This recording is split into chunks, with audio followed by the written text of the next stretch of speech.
सभा की कार्यवाही प्रारंभ की जाती है। ये सदस्यगण बैठ जाइए। सदन की गरिमा बनाए रखें। पोस्टर अपने से दे दें, मार्शल को दे दीजिए। पैर पर उठाइएगा। बैठ जाइए भाई वीरेंद्र जी।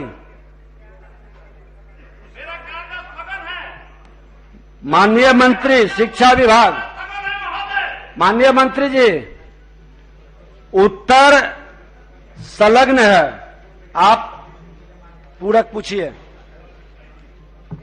सरकार अपने उत्तर में दर्शाया है कि प्रखंड स्तरों की चुनाव हो रही है और उसके सरकार गठन के बाद ही इस नियोजन प्रक्रिया को आगे बढ़ाया जाएगा।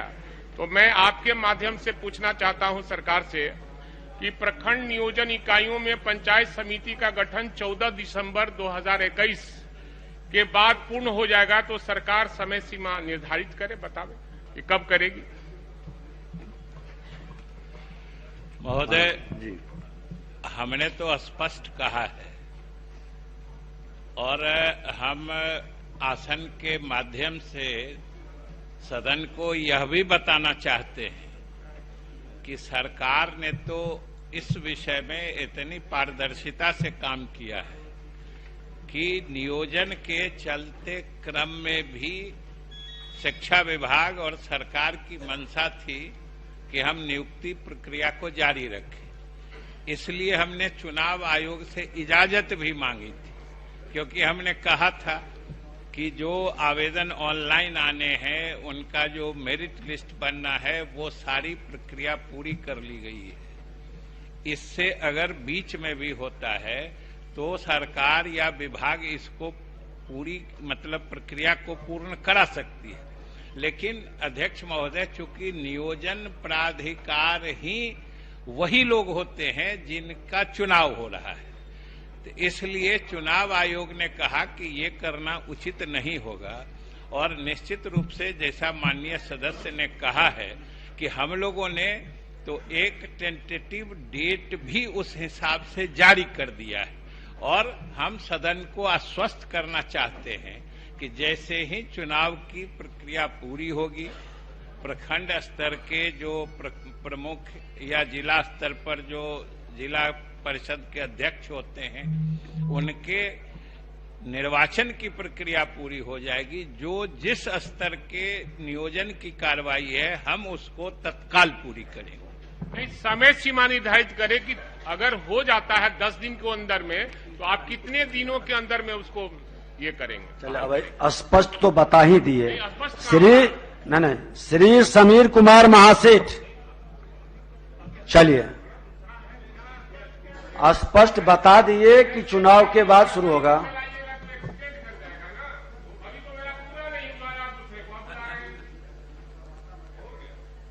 आपका पूरक का जवाब उन्होंने दे दिया।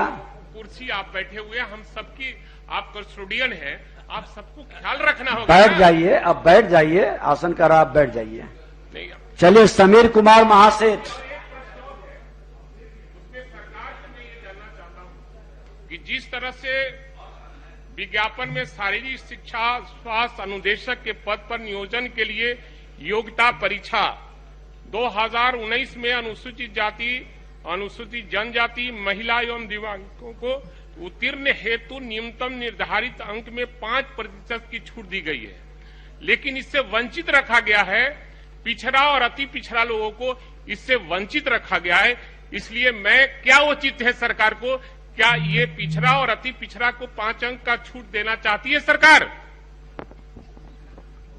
इस अध्यक्ष महोदय, ये शारीरिक अनुदेशक सह शिक्षक के जो नियुक्ति की बात है, सरकार ने अभी माननीय सदस्य ने और सारे सदस्यों ने देखा होगा कि हम लोगों ने लगभग 8,500 पद स्वीकृत किए हैं।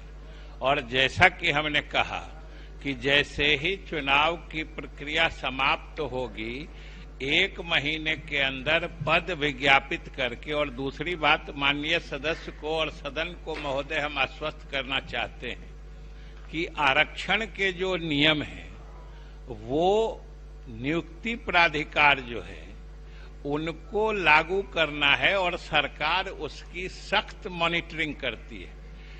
तो जो भी आरक्षण कोटि में जिस कोटि में जितने पद जाने होंगे, जिस भी कोटि में पिछड़ा, अति पिछड़ा, दलित, महादलित, जिस कोटि में जितने जाने होंगे वो उसमें निश्चित जाएंगे। इसमें एक पद का भी इधर से उधर महोदय नहीं हो सकता। ठीक, का छूट देने की बात मैंने कहा।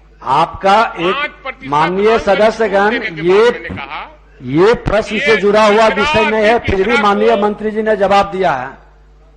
जुड़ा हुआ है, आप पढ़िए तो बढ़िया से, उसको पढ़िए। बैठ जाइए आप, समीर कुमार महासेठ, बैठ जाइए, अब बैठ जाइए।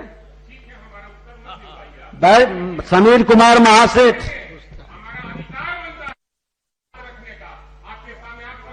ठीक है, बैठ जाए, अब बैठ जाए। अब दूसरे का भी अधिकार बनता है, दूसरे माननीय सदस्यों का अधिकार बनता है। समीर कुमार महासेठ पूछिए। माननीय मंत्री समाज कल्याण विभाग। अध्यक्ष महोदय, उत्तर आंशिक सकारात्मक है। राष्ट्रीय बाल संरक्षण आयोग के आप अपनी मर्यादा को न भूलें, और नहीं, अगर जो ऐसे करेंगे तो मुझे विवश हो करके फिर नियम के हिसाब से चलने के लिए बाध्य हो जाएंगे। आप वरिष्ठ नहीं, आप वरिष्ठ लोग, माननीय मंत्री जी एक मिनट, आप माननीय सदस्यगण अगर जो अपनी मर्यादा का सीमा लांघेंगे तो सदन की सहानुभूति किसी भी रूप में आपके साथ नहीं रहेगा। और ये कोई जरूरी नहीं है कि हम वरिष्ठ हैं तो हमें पूर्ण ज्ञान है। हमारे नए सदस्य बेहतर वातावरण आपसे सीखते हैं और इसकी पालन करना सबकी जिम्मेवारी है। और अगर जो इसमें आप सहयोग नहीं करेंगे तो बड़ा मुश्किल हो जाएगा। आप कुछ भी बोल दें, ये नहीं, आप 2-3 शब्द, अब आपको आभास नहीं है कि मैं बैठे बैठे या खड़े होकर क्या बोल रहे हैं।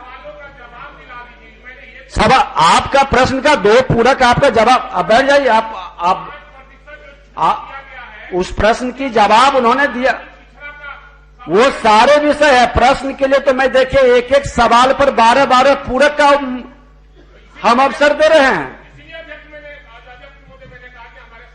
नहीं, ठीक है, थोड़ा सा संयम रखिए।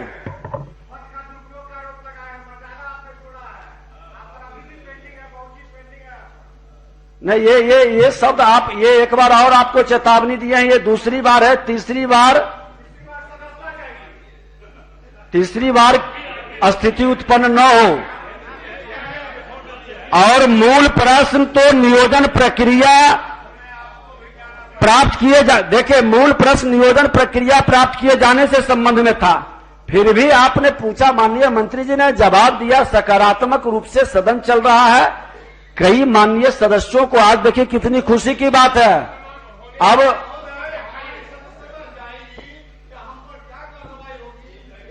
चलिए, वो माननीय मंत्री जी, समाज कल्याण विभाग। उत्तर आंशिक सकारात्मक है। माननीय समीर कुमार महासेठ का प्रश्न का जवाब है, सुन लीजिए। राष्ट्रीय बाल संरक्षण आयोग, सदन किसी से प्रभावित नहीं होता है। बैठ जाइए महबूब साहब, बैठिए। आप सुन लीजिए।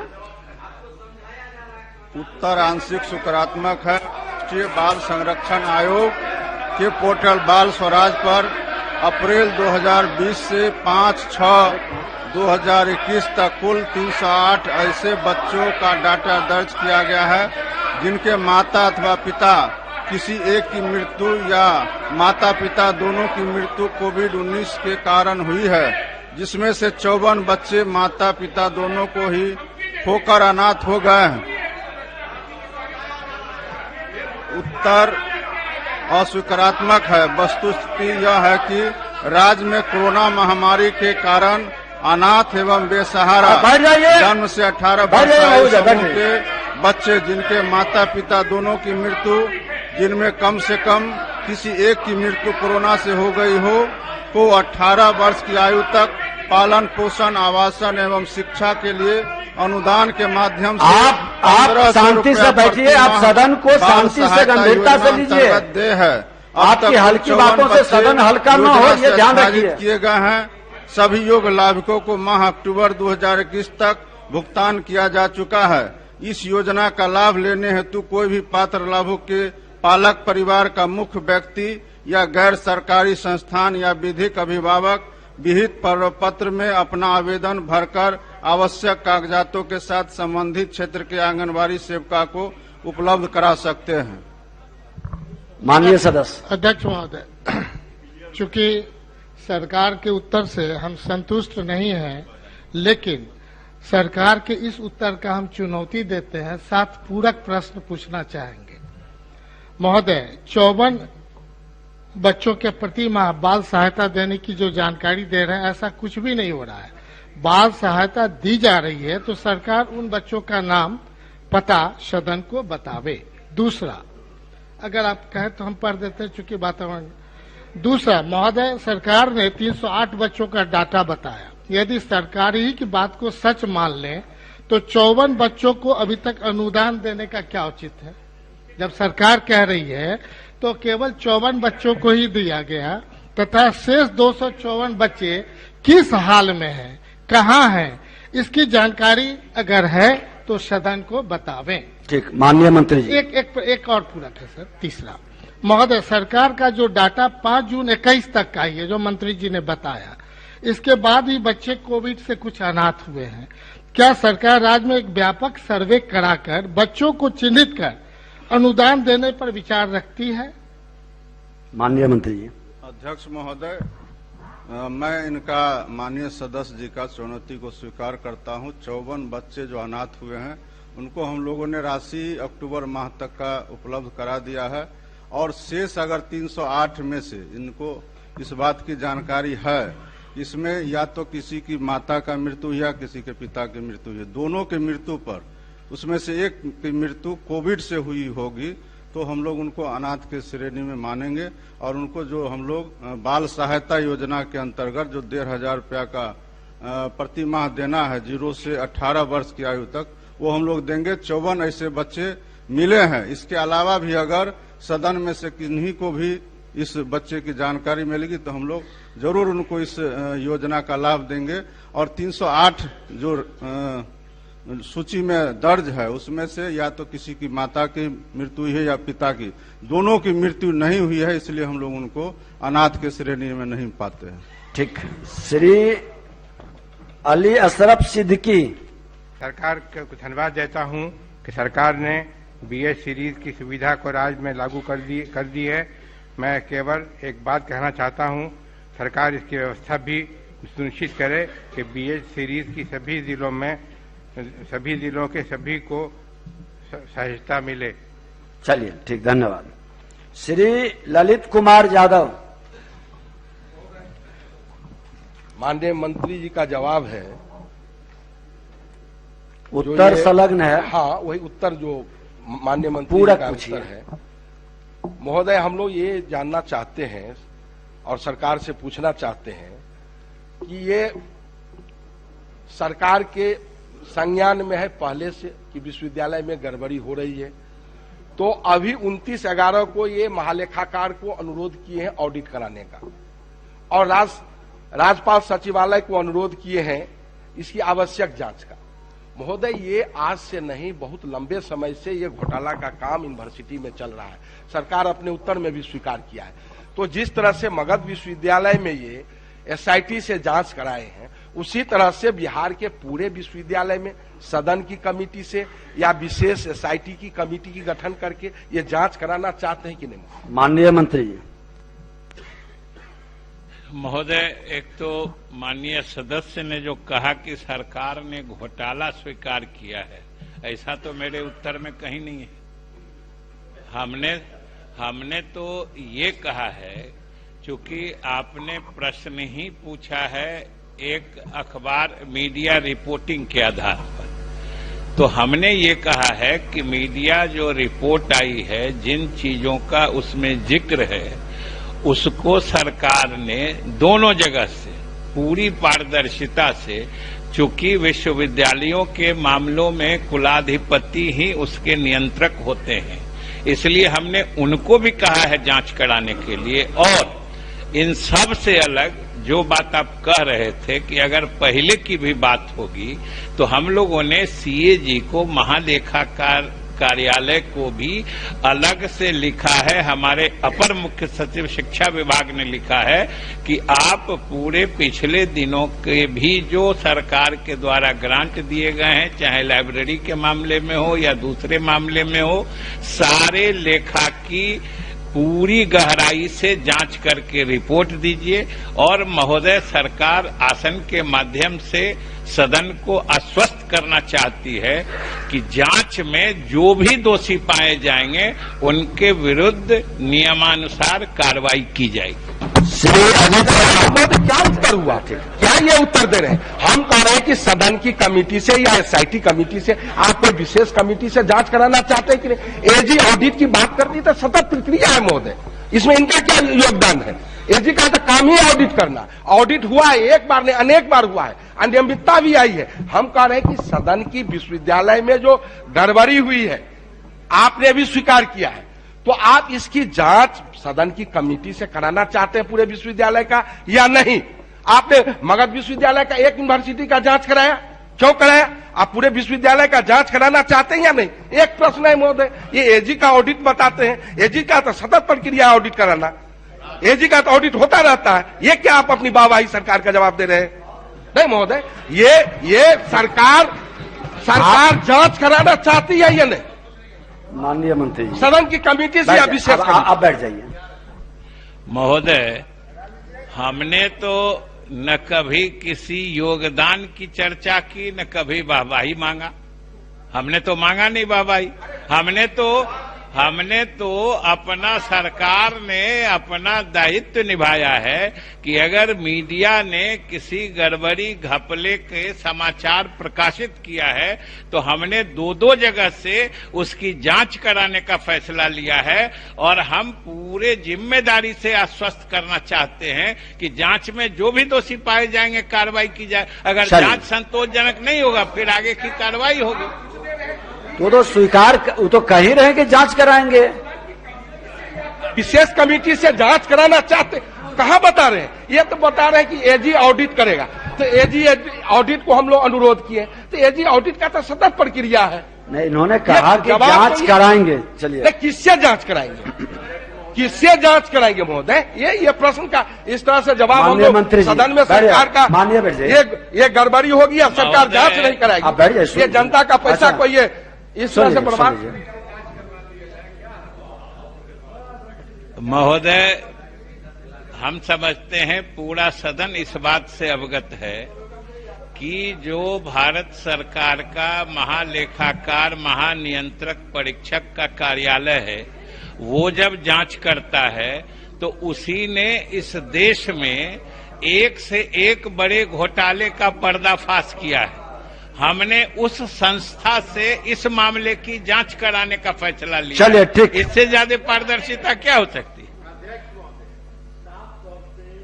पूछा जा रहा है कि स्पेसिफाई कर दे कि कौन जांच करेगा। जहां तक महालेखाकार का है तो नॉर्मली प्रोसेस में रहता है, ऑडिट होता रहता है। और उसी ऑडिट में ये भी निकला है कि 2 लाख करोड़ रुपया बिहार का एक्सपेंडिचर कहां खर्च हुआ, बिहार सरकार ने अब तक नहीं बताया है। ये तो बहुत महा घोटाला है। उसी को मानते तो कम से कम उसी का आश्वस्त कर दीजिए महालेखाकार का, जो सीएजी रिपोर्ट में आया है। महोदय, 2 लाख करोड़ रुपए का हिसाब किताब नहीं है। और माननीय मंत्री जी से साफ तौर पे पूछा जा रहा है कि स्पेसिफाई कर दें, या कोई यहाँ की कमेटी से या कौन सी एजेंसी से या कौन कौन से विश्वविद्यालय का ये जांच कराना चाहते हैं। मांग तो सभी विश्वविद्यालय की है। ठीक, बैठ जाइए। महोदय, नेता प्रतिपक्ष ने बिल्कुल सही कहा और उनकी बात से सरकार ने जो निर्णय लिया है उसकी और पुष्टि होती है। जो उन्होंने उदाहरण दिया कि महालेखाकार कार्यालय ने बिहार सरकार में जो 2 लाख करोड़ के हिसाब में अगर कोई डिस्क्रिपेंसी है, अगर है, जिसकी चर्चा उन्होंने की है, तो ये तो स्पष्ट है कि वह संस्था बिहार सरकार के नियंत्रण में नहीं है। बिहार सरकार के कमियों को भी उजागर करती है। तो ऐसी संस्था पर फिर उनके नहीं भरोसा करने का क्या प्रश्न है? हमारे नियंत्रण में तो नहीं है वो। अध्यक्ष महोदय, महालेखाकार तो अब ऑडिट करना काम है महोदय, ऑडिट महोदय करना काम है। और 2 लाख करोड़ का जहां तक हिसाब कर रहे हैं, अब तक उस रिपोर्ट पे इन्होंने क्या कार्रवाई की है 2 लाख करोड़ वाले पे? चलिए, अब अल्पसूचित प्रश्न समाप्त हुए। अब समाप्त, अब बहुत टाइम आगे बढ़ गया। तारांकित प्रश्न लिए जाएंगे नहीं, अब समय अति हो गया।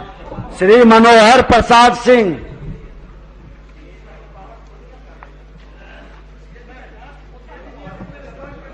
माननीय मंत्री शिक्षा विभाग।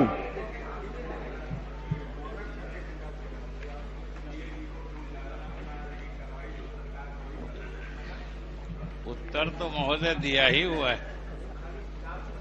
उत्तर संलग्न है, पूरक पूछिए। माननीय सदस्य, पूरक पूछिए। उत्तर संलग्न नहीं है, कहा जाए। उत्तर संलग्न मेरे पास नहीं है। अच्छा, पढ़ दिए। नहीं, ऐसे उत्तर आया हुआ है। महोदय, वस्तु स्थिति यह है कि प्रश्नगत मदरसा की प्रबंध समिति द्वारा मदरसा में प्राचार्य के रिक्त पद पर फाजिल सहायक शिक्षक श्री खैरुल अनाम को प्रोन्नति दी गई। सहायक शिक्षक श्री खैरुल अनाम की नियुक्ति 1/10/2011 है और इनकी नियुक्ति तिथि 4/7/1980 है। वरीय सहायक श्री मोहम्मद अनवार आलम के कार्यरत रहते हुए कनीय शिक्षक श्री खैरुल अनाम को प्रोन्नति दी गई, जो नियमानुसार नहीं है। हाफिज से फाजिल पद पर प्रोन्नति कर अनुमोदन की मांग की गई है। हाफिज से फाजिल पद पर प्रोन्नति का सीधे प्रावधान नहीं है। उक्त मदरसा की प्रबंध समिति द्वारा की गई सभी प्रोन्नति नियमानुकूल नहीं रहने के कारण बिहार राज्य मदरसा शिक्षा बोर्ड पटना द्वारा प्रोन्नति से संबंधित उस दावे को वापस कर दिया गया है अस्वीकृत करते हुए, और कहा गया है महोदय कि नियमानुसार प्रस्ताव दें। नियमानुसार प्रस्ताव आएगा तो बोर्ड द्वारा उस पर उचित कार्रवाई की जाए। ठीक महोदय, कब भेजा गया है? क्योंकि वहां तो मिला ही नहीं लोगों को कि वहां से प्रस्ताव है।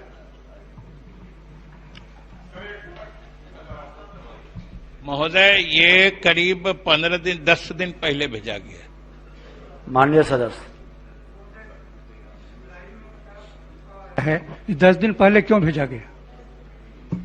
जुलाई 2000 में प्रस्ताव आया है, इसलिए भेजा गया देर क्यों हुई? कि हमने अपने उत्तर में बताया है कि एक तो जिनको प्रधानाचार्य जो सदर मुदर्रिस जो भी है बनाया गया, उनकी प्रोन्नति नियमानुकूल नहीं थी। उनसे वरीय शिक्षक उपलब्ध थे, लेकिन उनके दावे को नजरअंदाज करते हुए कनीय शिक्षक को हेडमास्टर बना दिया गया, इसलिए उनके दावे को खारिज किया गया। ये सब प्रक्रिया और जांच में प्रतिवेदन मंगाने में समय लगता है।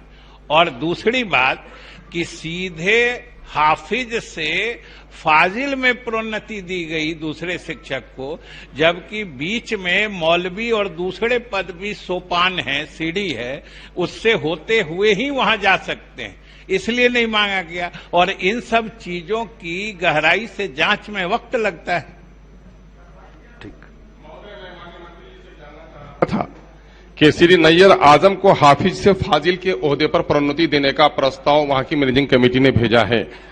तो हाफिज चूंकि वो सहायक शिक्षक हैं, तो सहायक शिक्षक को प्रोन्नति दिया जा सकता है हाफिज को मौलवी के ओहदे पर या आलिम के ओहदे पर दिया जा सकता है या नहीं दिया जा सकता है? महोदय, प्रोन्नति तो दिया ही जा सकता है, लेकिन हाफिज से फाजिल के बीच में 2 सोपान सीढ़ी स्टेप्स और भी हैं। वो है मौलवी के और आलिम के। आप हाफिज से मौलवी बनेंगे, मौलवी से आलिम बनेंगे, तब आप फाजिल बनेंगे। और ये सीधे हाफिज से फाजिल में चले जा रहे हैं।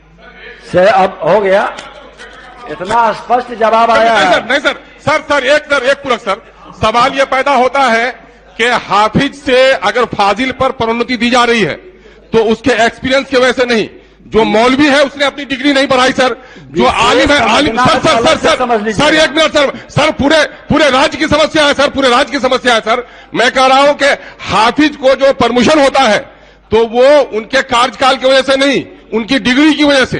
तो मामला ये है कि मौलवी जो है उसने आलिम किया नहीं, जो सर टेक्निकल मामला है, जो आलिम है उसने अपनी डिग्री बढ़ाई नहीं, और हाफिज ने मदरसा बोर्ड का परमिशन लेकर के फाजिल क्या एमए किया, तो उसको परमिशन देने में क्या दिक्कत है? आप तो इसको बात को स्वीकार कर रहे हैं कि फाजिल को डिग्री दी। श्री अजीत कुमार सिंह,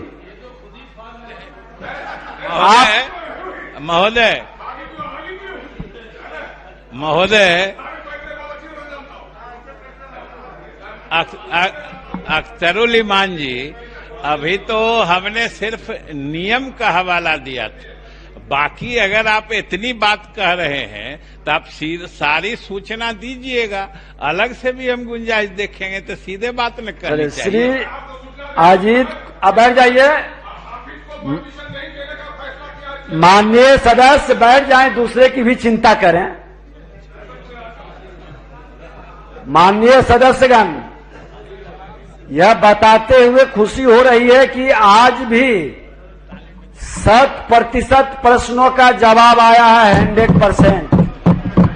इसलिए ज्यादा से ज्यादा सदस्य भागीदारी कर सकें सदन में, थोड़ा ये ध्यान में हम सबको रखना है और सहयोग करना है। श्री अजीत कुमार सिंह, माननीय सदस्य।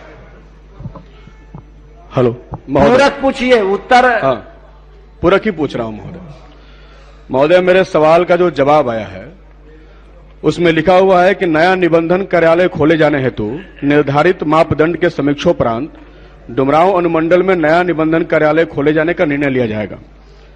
पहला मेरा पूरक तो यह है कि निर्धारित मापदंड क्या है, मंत्री महोदय ये बताएं। दूसरा सुन लीजिए, एक और पूरक है, एक ही बार में बोल दीजिएगा। पहला तो पूरक यह है कि निर्धारित मापदंड क्या है। दूसरा यह है महोदय कि पूरे बिहार में 109 अनुमंडल है और रजिस्ट्री ऑफिस मतलब निबंधन कार्यालय की संख्या 124 है। जहां तक मैं समझता हूं कि बक्सर जिला में 11 प्रखंड है, जिसमें डुमरांव अनुमंडल के तहत 7 प्रखंड आते हैं, लेकिन बक्सर जिला में निबंधन कार्यालय है और डुमरांव अनुमंडल जिसके अंतर्गत 7 प्रखंड आते हैं वहां पर निबंधन कार्यालय अभी तक नहीं है। तो पूरक सवाल यह है, सवाल सुन लीजिए, सवाल यह है कि जब हम सवाल हमने पूछा तो ऐसा तो नहीं है कि हम कोई आरटीआई का जवाब मांग रहे हैं। ये विधानसभा है और यहां तो पूरी तैयारी करके आनी चाहिए। इसलिए मानदंड बताएं और ये बताएं कि कब तक खोलेंगे, कब तक, ये नहीं कि किया जाएगा, बहुत फ्यूचर टेंस में दे रहा। माननीय मंत्री, हाँ बताइए। देखिए,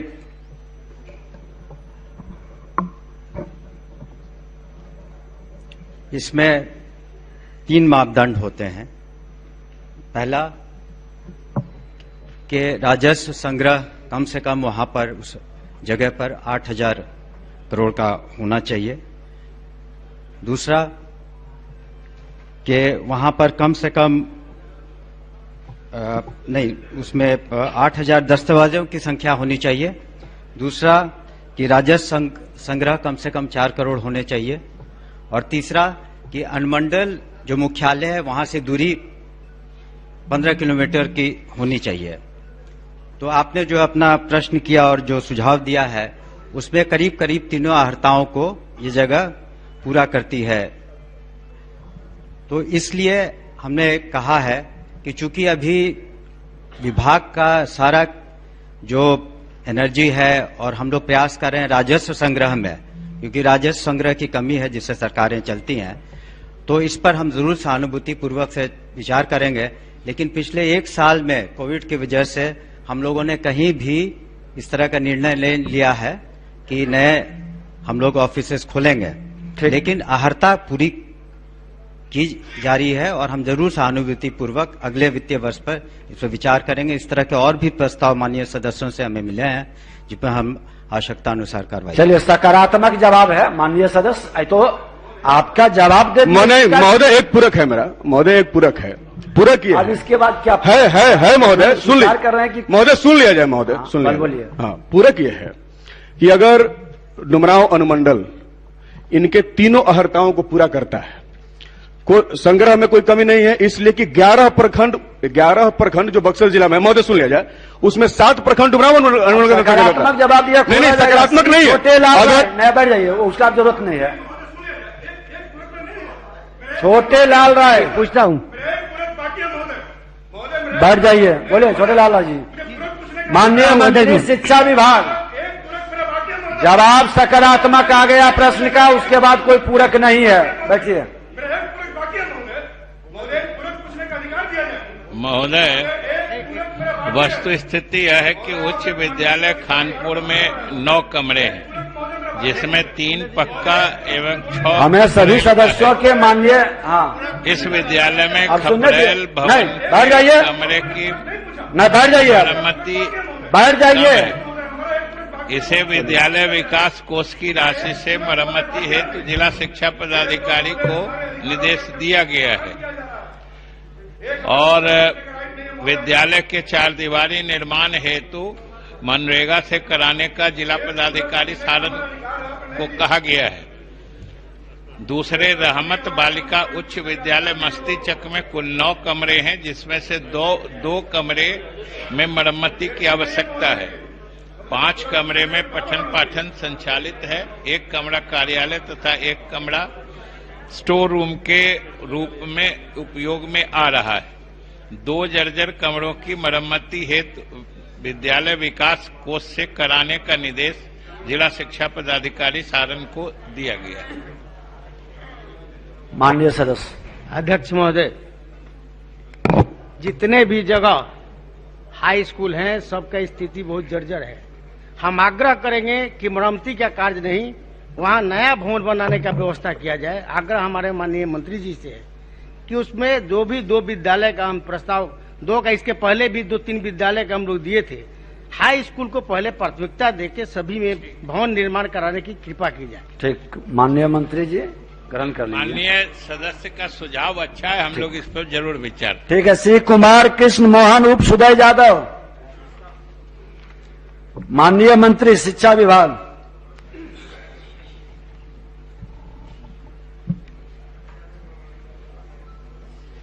महोदय, वस्तु स्थिति यह है कि हरना खास महादलित टोला में प्राथमिक विद्यालय के भवन निर्माण के लिए 10 डिसमल भूमि उपलब्ध है। विभागीय प्रावधान के अनुसार प्राथमिक विद्यालय की स्थापना हेतु कम से कम 20 डिसमल भूमि होनी चाहिए। उक्त भूमि पर रास्ता भी नहीं उपलब्ध है और इसी कारण विद्यालय भवन का निर्माण नहीं कराया जा सका है। वर्तमान में विद्यालय का संचालन सामुदायिक भवन में चल रहा है। मानक के अनुरूप जमीन उपलब्ध होने पर प्राथमिकता के आधार पर भवन निर्माण करा दिया जाएगा। अध्यक्ष महोदय, वहां पर्याप्त, चूंकि वो पूरा जो टोला है महादलित महोदय, वो पूरा मने सरकारी जमीन पे बसा हुआ है, वहां जगह का कोई अभाव नहीं है महोदय। स्वयं हम उसका मतलब अपने से जाके देखे भी हैं और उसके लिए जहां तक बताया जा रहा है माननीय मंत्री महोदय का मुताबिक कि 10 डिसमिल, और 10 डिसमिल ही नहीं, मैंने पूरा जमीन, आम लोग दिए हैं जमीन, लेकिन उसके अलावा सरकारी जमीन भी वहां उपलब्ध है महोदय। आप उपलब्ध करवा दें? नहीं, पर्याप्त वहां जमीन उपलब्ध है महोदय। महोदय, जब माननीय सदस्य कह रहे हैं कि ये खुद गए हैं स्थल पर और इन्होंने खुद देखा है, और हमें तो रिपोर्ट में आया है कि वहां विद्यालय के नाम से 10 डिसमिल ही जमीन उपलब्ध है, तो आप निश्चित उसकी विशिष्ट सूचना हमको लिख के दे दीजिए। हम जांच करा के अगर होगा तो निश्चित बनवा। ठीक है, चलिए। 1 मिनट अध्यक्ष महोदय, चूंकि पिछले बार भी हमारा एक सवाल था तो उसमें जवाब दिया नहीं, मैंने जब सदन को अधिकारी लोग जब गलत जवाब देते हैं उस पर कोई कार्रवाई नहीं होती है महोदय, और लगातार इसी तरह का जवाब आता है। तो हम माननीय मंत्री महोदय से हम अपेक्षा करते हैं कि उन अधिकारियों पर कार्रवाई हो। माननीय मंत्री जी ने तो आप ही को कह दिए कि आप उपलब्ध करा दें, प्रामाणिकता आएगा तो हम तो कराएंगे ही। ठीक है। श्री बागी कुमार वर्मा। महोदय एक चीज और हम स्पष्ट कर देना चाहते हैं माननीय सदस्य को कि वहां के अधिकारी ने रिपोर्ट दिया है कि विद्यालय के नाम से 10 डिसमल जमीन उपलब्ध है। अगर आप प्रमाण सहित यह हमें बता दें कि उस विद्यालय के नाम से 10 डिसमिल से अधिक और भी जमीन उपलब्ध है विद्यालय के नाम से, जरूर उस रिपोर्ट भेजने वाले पदाधिकारी पर हम कार्रवाई करेंगे। अब हो गया, बहुत अच्छा। श्री हरि नारायण सिंह पूरक है महोदय। श्री बागी कुमार वर्मा। हाँ जी, पूरक पूछिए। महोदय, आपके माध्यम से मैं मंत्री जी से पूछना चाहता हूं कि वो जो प्राथमिक विद्यालय है, बच्चे वहां पेड़ पर बैठ के पढ़ते हैं, तो समय सीमा बता देंगे कितना दिनों में उस विद्यालय को बनवाने का कृपा। माननीय मंत्री जी। महोदय, इसको अगले वित्तीय वर्ष में हम बनवा लेंगे। ठीक। श्री हरि नारायण सिंह। प्राप्त है और उत्तर से भी मैं संतुष्ट हूँ, लेकिन एक बात मैं पूछना चाहता हूँ।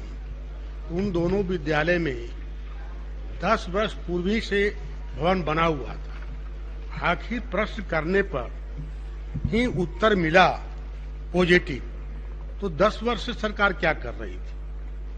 क्यों नहीं उनको कोर्ट दे रही थी? एक प्रश्न। माननीय मंत्री महोदय, उन्होंने माननीय हरि नारायण बाबू ने तो दोनों बात कह दी कि सरकार का उत्तर न सिर्फ सकारात्मक है, बल्कि उन्होंने जो प्रश्न किया था, जो वो चाह रहे थे, वो हम कर चुके हैं और उनको इस बात की सूचना दे रहे हैं कि सरकार ने उनकी इच्छा पूरी कर दी है। अब 10 वर्ष पहले सरकार ने क्या नहीं किया, हम समझते हैं कि ये तो हमसे बेहतर वो खुद जानते हैं। वो प्रश्न पहले किए रहते तो और पहले हो जाता। नहीं महोदय, पहले वो प्रश्न करने के नहीं, उत्तर देने की स्थिति में थे। जी। श्री पवन कुमार यादव।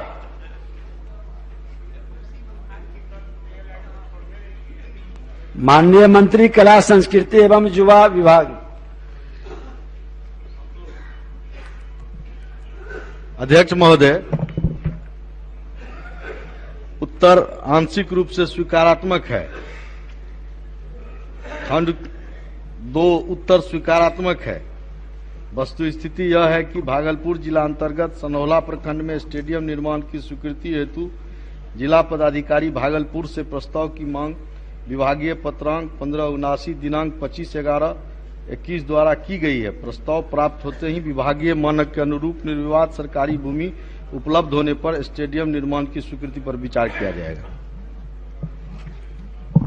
सरकारी भूमि है सर हमारे यहाँ। ठीक। श्री कुंदन कुमार।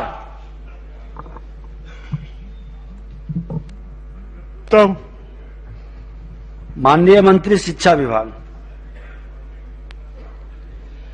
महोदय, वस्तु स्थिति यह है कि राजकीय मध्य विद्यालय। जवाब आपका दिया हुआ, पूरक पूछे। जवाब महोदय, जवाब नहीं तो शुरू में ही कह दिया है। जवाब सारे प्रश्नों का दिया हुआ है, जितने प्रश्न है सभी का उत्तर दिया हुआ है। नहीं, जवाब मैं देख नहीं पाया, मुझे मिला भी नहीं है। एक बार पढ़ दिया जाए। राजकीय मध्य विद्यालय रघुवर नगर स्टेशन रोड लहेरी धर्मशाला के प्रांगण में संचालित है।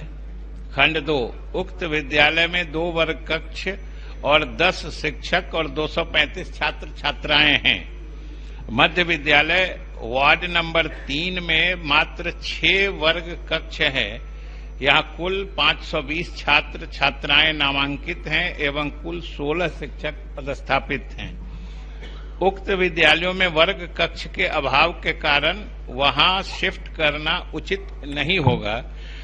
दूसरा, मध्य विद्यालय बीएसएस कॉलेजिएट में 9 कमरा उपलब्ध है और चूंकि महोदय दोनों की दूरी समान है, अतः मध्य विद्यालय रघुवर नगर को उक्त विद्यालय यानी बीएसएस कॉलेजिएट में 1 सप्ताह के अंदर शिफ्ट करा दिया जाएगा। धन्यवाद मंत्री। जैसे मुकेश कुमार रोशन। महुआ के मिर्जानगर हाई स्कूल में भवन लगभग 12 वर्षों से लंबित है। स्कूल के अधूरे भवन के निर्माण में लगभग 26 लाख में से मात्र 18 लाख 20 हजार रुपया जो है वो संवेदक को दे दिया गया। आज तक उसके बावजूद भवन में ना तो प्लास्टर हुआ, ना खिड़की लगा, ना रंग रोगन हुआ है। क्या दोषी पदाधिकारी पर माननीय मंत्री महोदय कार्रवाई करना चाहते हैं या नहीं? माननीय मंत्री शिक्षा विभाग महोदय, उन्होंने प्रश्न में ही कहा है कि जितना काम हुआ उसका पेमेंट हुआ और बाकी राशि फिर वापस सरकार के खाते में जमा कर दी गई। बाकी बचे हुए काम निर्माण कार्य पूरा करने में विलंब अवश्य हुआ है, लेकिन बचा हुआ काम हम अगले वित्तीय वर्ष में पूरा करा देंगे। ठीक। श्री विनय कुमार। पूरक पूछिए। पलवारा पंचायत में 12 में नया प्राथमिक विद्यालय खोलने की जो उसमें उत्तर आया कि 1 किलोमीटर के अंदर है, इसलिए नहीं खोला जाएगा। तो महोदय, जहाँ पे 86 में 12 में जो नामांकन है, उस 12 के माध्यमिक विद्यालय 86 में 12 के सभी बच्चों का, वहाँ पे 580 बच्चे हैं। वहाँ पे शिक्षकों की 9 संख्या है, जबकि सरकार का मानक है कि 40 बच्चे पे एक शिक्षक होना चाहिए। तो उस समय वहां पे 15 शिक्षक होनी चाहिए, जबकि 9 है। और हमको ये सरकार से पूरक पूछना है कि क्या अगर उस गांव के जनसंख्या ज्यादा है तो ये मानक 1 किलोमीटर के अंदर भी विद्यालय खोलने पे विचार रखती है या नहीं? क्योंकि आज 4 साल के बच्चे जो हैं नौनिहाल 1 किलोमीटर जाते हैं तो उस समय सड़क दुर्घटनाएं होती है, ये होती है। तो उस गांव में भी विद्यालय खोलने पे मानक में सुधार किया जा सकता है या नहीं किया जा सकता है? क्योंकि अब 4 साल के बच्चे आपका पूरक का जवाब सुनिए ना। जी पहले बोल दे सर, इसीलिए बोले कि एक तो वहाँ पे संसाधन की कमी है कि जो 40 आपका शिक्षा विभाग का मानक है उसके अनुसार वहाँ तो नहीं तो शिक्षक है, नहीं जगह है। तो इस पे विचार रखती है कि नहीं? तो 12 में भी कैसे विद्यालय खुलेगा, ये सरकार बतलाने की कृपा करें। महोदय, माननीय सदस्य ने जो पूरक पूछा है उसके 2 अंश हैं कि एक तो कि 1 किलोमीटर के अंदर में खोलने का विचार रखती है कि नहीं।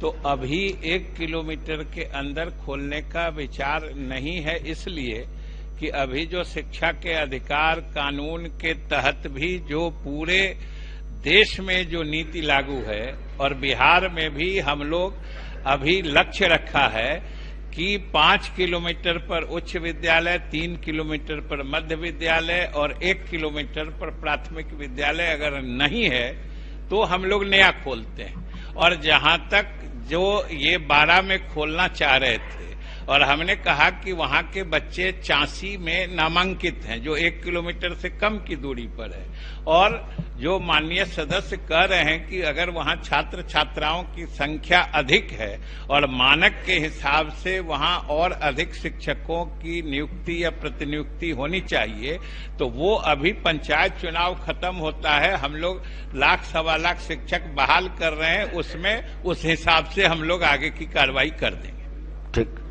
श्री ललित कुमार यादव। महोदय, माननीय मंत्री जी का उत्तर है, ये 2 विद्यालय का मात्र हम प्रश्न पूछे हैं। ये सदर प्रखंड के ठकुरनिया अदलपुर, दोनों में इन्होंने स्वीकार किया है कि भूमि उपलब्ध है। एक तो जर्जर भवन है महोदय 14 साल से। हम सवाल है, 2 प्रश्न है महोदय, 2 स्कूल का मात्र है।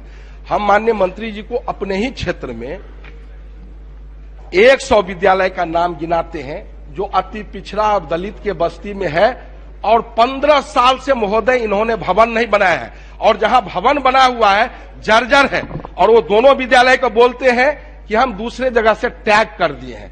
एक तरफ सरकार कह रही है कि 1 किलोमीटर पर हम विद्यालय खोलेंगे, दूसरी तरफ महोदय इनके जवाब में पूरक क्या है? पूरक ही पूछ रहा हूं। हाँ बोलिए। ये सरकार की नीति कह रही है कि 1 किलोमीटर पर हम खोलेंगे, और ये हम कह रहे हैं कि सैकड़ों विद्यालय का हम अपने क्षेत्र में नाम बताते हैं जो 4 किलोमीटर 5 किलोमीटर पर प्राथमिक विद्यालय काकड़घट्टी उर्दू, प्राथमिक विद्यालय राम बरे, मनीगाछी में सोनार टोली बाजूपुर, अनेक सैकड़ों विद्यालय है महोदय। आप बोले तो हम पढ़ दें। तो सरकार एक तरफ कहती है 1 किलोमीटर, और जहां भवन बना हुआ है जर्जर है महोदय, जहां भवनहीन है, इन्होंने तो सकारात्मक जवाब दिया है कि महोदय हम सकारात्मक जवाब हम भी देखे हैं। अब बताइए, हम पढ़ के आपको सुना दें। महोदय हम ये प्रश्न पूछ रहे हैं कि इन्होंने 5 साल में भवनहीन विद्यालय, आप लास्ट वाला पढ़ दीजिए, क्या दिए हैं जवाब। महोदय लास्ट वाला पढ़ दिए, कुछ नहीं है इनका, मिला जिला के 0 है। इन्होंने तो कहा है कि प्राथमिकता के आधार पर कराएंगे। नहीं महोदय, प्राथमिकता ये बता दे कि 10 साल में प्राथमिकता के आधार पर कितने विद्यालय बिहार में निर्माण कराए, बता दे। आपका जवाब तो सकारात्मक दिए हैं। क्या सकारात्मक है? 15 साल से एक विद्यालय नहीं, सरकार कहती है कि हम 1 किलोमीटर पर विद्यालय खोलेंगे। हम कह रहे हैं जहां विद्यालय खुला हुआ है इन्होंने बंद करके दूसरे जगह टैग कर दिया है। हम सैकड़ों विद्यालय अपने यहाँ उदाहरण, और बिहार में लाखों विद्यालय। संक्षिप्त में महोदय मेरा कहना है कि बिहार में जितने भवनहीन विद्यालय और जर्जर भवन है, सरकार समय सीमा बतावे कितने दिन में ये निर्माण करा देंगे। महोदय सबसे पहली बात तो माननीय सदस्य का जो प्रश्न है इसमें सिर्फ उन्होंने 2 विद्यालयों की चर्चा की, तो अभी तो हम उन्हीं 2 विद्यालयों के बारे में स्थिति आपको बता सकेंगे। अगर आप पूरे बिहार के बारे में जब प्रश्न पूछिएगा तो पूरे बिहार की स्थिति बता देंगे। और अभी इन 2 विद्यालयों में हमने स्वीकार किया है कि भवन की स्थिति अच्छी नहीं है। इन दोनों विद्यालयों में भवन की स्थिति अगले वित्तीय वर्ष में हम अच्छी बना देंगे। ये बोल रहे 2 विद्यालय, हम करें सैकड़ों विद्यालय मेरे विधानसभा में, और राज्य में कम से कम लाखों विद्यालय। आपका दोनों का पहले सरकार का नीति नहीं, सरकार श्रीमती मंजू अग्रवाल बोलिए।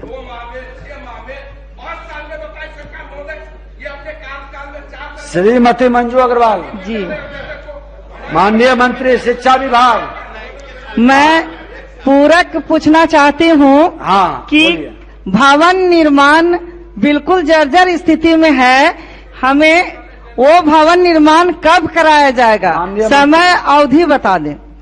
माननीय मंत्री शिक्षा विभाग।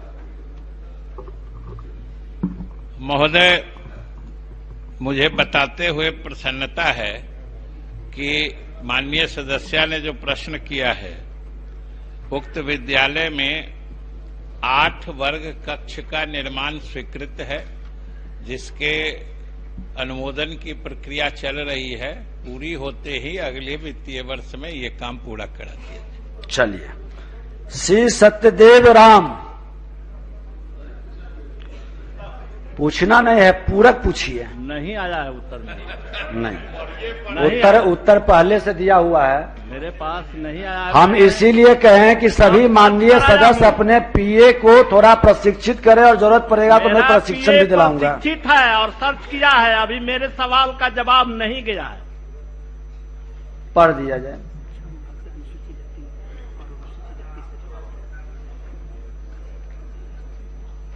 अनुसूचित जाति एवं जनजाति कल्याण विभाग, माननीय मंत्री।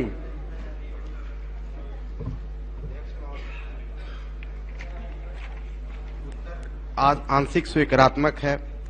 वस्तु स्थिति यह है कि सिवान जिला अंतर्गत राजकीय अनुसूचित जाति आवासीय बालिका उच्च विद्यालय सिवान स्वीकृत एवं संचालित है। वर्तमान में विधानसभा दरौली क्षेत्र संख्या 107 के दरौली, गुठनी और आंध्र प्रखंड में आवासीय विद्यालय के निर्माण का प्रस्ताव विचाराधीन नहीं है। खंड का उपयुक्त खंड 1 में वस्तु स्थिति स्पष्ट कर दी गई है। कब तक विचाराधीन रहेगा? अध्यक्ष महोदय, अगले वित्तीय वर्ष में भूमि की उपलब्धता में इस पर विचार किया जा सकता है। चलिए, श्री सुदामा प्रसाद सकारात्मक जवाब दिए।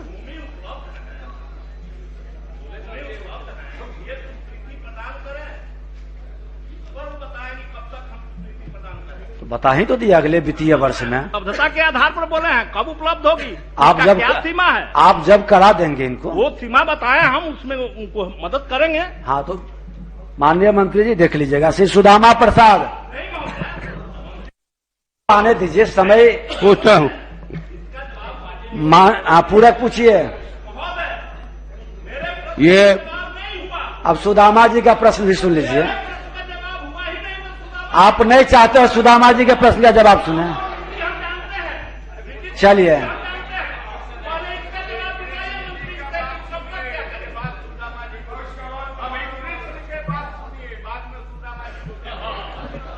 अच्छा, माननीय मंत्री जी बहुत स्पष्ट तौर पर कह दिए, आप उपलब्ध कराएंगे, दिखवा लेंगे। माननीय मंत्री जी फिर दोहरा दीजिए। अध्यक्ष महोदय, माननीय सदस्य को मैं बताना चाहता हूं कि माननीय मुख्यमंत्री जी के नेतृत्व में हमारी सरकार दलितों के प्रति, शोषितों के प्रति काम कर रही है और आने वाले समय में, बैठ जाइए, सुनिए, आने वाले समय में हमारे माननीय मुख्यमंत्री जी ने हम लोग को निर्देशित किया है कि हम लोग ऐसे ब्लॉक के बारे में जानकारी प्राप्त कर रहे हैं जहां अनुसूचित जाति जनजाति के लोग 50,000 की संख्या में है उनकी, वहां पर हमारी सरकार आवासीय विद्यालय बनाने जा रही है। आप आने वाले समय में देखेंगे कैसे 90 और 100 आवासीय विद्यालय बनेंगे, आप निश्चिंत रहिए। अब